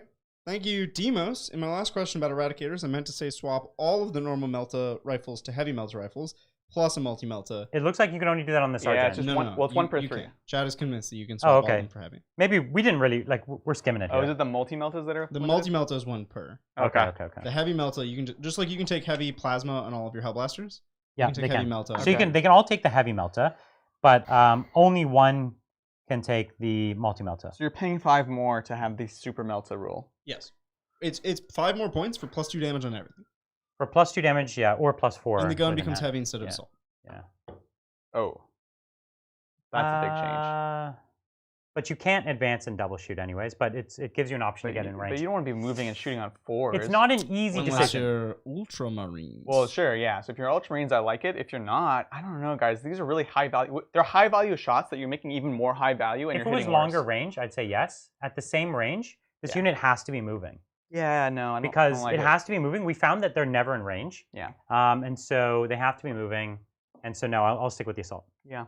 Yeah, stick with the assault. Awesome. Thanks again, Martin. I hear the new Tech Marine gives extra benefits. Do any of these work well with the Repulsor Executioner or Invictor suits? For sure. He gives +1 to hit for a vehicle, right? So that's any of the Tech Marines now give that, and 100% yes. Because again, you're not getting rerolls, so get that +1 to hit. That's the way to do it. Yeah. So this Primus Tech Marine, he's not bad. He's only 5 wins. I actually thought for some reason I thought he'd be more, just because he looks so robotic. But he has Awaken the Machine Spirit. In your command phase, you can awaken a friendly model. It's only 3 inches, so very, very close. Until the start of your next command phase, when it makes a ranged attack, add 1 to its roll. And so you can only awaken each vehicle once, but each Tech Marine can do it. So if you had multiple, you can awaken multiple. Right. The regular Tech Marine also does now have this, but both Tech Marines do. I'm talking about the Primaris is the only nice looking one. The old one is a very old Finecast model. I like them. He's a tiny little stunty guy. I love it. Awful. I actually His axe is like twice as tall as him. He's not good. I actually made a Primaris one on it, I think, actually. Yeah. The Primaris one looks really boss. He's cool. Like I would even use him as the basis of conversions for other models because he looks so good. He's great. Cool. Thanks, Ryan. What would you change or add to the Tyranid Codex? That's a big question. I would change every single thing. It's all not cool. Yeah, I think it needs some fundamental Big changes. monsters need to be more durable, period. That's Yeah, the we've said that biggest thing many needs to times. change. You got to figure out minus damage, more wounds. They got to be both more defensive and more lethal in combat. I would love the army to skew towards combat rather than shooting. Right? Yeah, right now it's all shooting, no combat. It'd be cool is it like if you had like reanimation on gaunts to just represent the endless swarms. Well, they have ways to bring gaunts back, but they could do it better. Well, yeah, it's still though. You have to survive a whole turn and be next to a Termagon. Yeah. Or the Mama. It's like real. Or like maybe when you kill things, you can like use the biomatter. Yeah, that'd be cool. Yeah. Yeah, they just need sweeping changes to kind of bring them in line with other things, away from shooting, things like that. Yeah. And the issue is the army has no invulnerable saves, and the game has become so AP filled. Even just AP 1 and 2 is devastating for the army. There's so much AP in the entire game, and the amount of shooting has gone up exponentially. So they need ways to weather the shooting. Yeah. They need ways to get into combat, or they need it so that when they finally get to combat, even like the 3 of them are left, wipe everything. Yeah. Right? So you got to figure out something. Totally. Awesome. Thanks again, Martin. Do each of you have one thing that you would call out from the codex that you thought was so good you felt more bad for other people than happy for Marines? There's a few. We have to narrow it down to one? One each of us, so we can like split them up. So here, well, with a grain of salt, because I think we're also seeing the beginning of a new paradigm, but the ability to just give OBSEC to elites is kind of yucky. But I do expect other people to get that. More and more OBSEC. I don't. Ways of giving OBSEC. I don't expect it either. I don't expect. That's like to me. That's GW saying Marines are elite. They're not going to have as much OBSEC as other people. can just turn off OBSEC. I mean, with a character, you probably don't want to take that often. Like he was okay in that game. You loved him. You loved him. He was okay. He never once did any of his abilities. I would say that the point efficiency, that one ability. The one I had to pay for that's not on his data sheet. Yeah. The point efficiency of Marines makes me feel worse for other people than happy for Marines. You're that's right. My one thing. So you both hit on the two most important. The points are too good. The OBSEC is too much. I would say I'm going to say that the core change didn't impact this army nearly as much. And you're already looking at the Necrons. I already have felt the impact pretty severely. Yeah. So I feel like core is going to impact other armies way heavier than it impacts Space Marines. Yep. Thank you, Brothers Brigade Gaming. Hey, Titans. Hey. How does a Dreadnought March Space Wolf list sound with Bjorn, Murderfang, 2 Redemptors, It sounds 2 amazing. Wolfendreads, and a Leviathan? Oh my god, I can't wait for it. Cool. We have Bjorn, and we have 2 normal dreads and 2 Wolfendreads. Yeah. No, 3 Wolfendreads and 1 normal dread. We got to work on So it. it's a start. Those are rookie numbers. Those are rookie. Yeah, we got to get those numbers out. So it's a start. 5, 6 dreadnoughts. Yeah, we need like a couple redemptors in there too. Awesome. Yeah. All right, last one. We're going to end it after this. Let's do it. Thank you, Tim. Are Salamander Redeemers competitive? If so, is running 2 overkill, and would you run it empty with Terminator, Vanguard, or something else? Are we talking about a Land Raider Redeemer? Yeah. I probably wouldn't run it empty just because there's so much value of like putting something that's super, super tough tank that's actually moving up the field. Yeah, I mean it's because it's got the 12-inch on the flamer now, right? Yeah. So strength 6, 2 damage. But it's only D6, right? So there's 2 of those. 2 of them. So 2D6, and you can max shots it, or is that only on infantry? For salamanders. That's probably only infantry. Yeah. It'd be worth double checking. Can't recall. If you could turn that into 12 shots, you would wipe a Space Marine unit. Yeah. No, I mean 2 is one of the 2 magic numbers right now. So Yeah. and the Ren's nice. So I think it's much more What's the interesting than it transport was. capacity? 12. Yeah, So 6 Terminators. Gotta put something in there. Blade Guard vets. You can't put Blade Guard. Oh right. Terminators then. Next best thing. Yeah, 6 Terminators is okay. Yeah. Okay. It's way more interesting than it was. How about we'll say that? I don't know that I love it as much. Is there a Land Raider you prefer?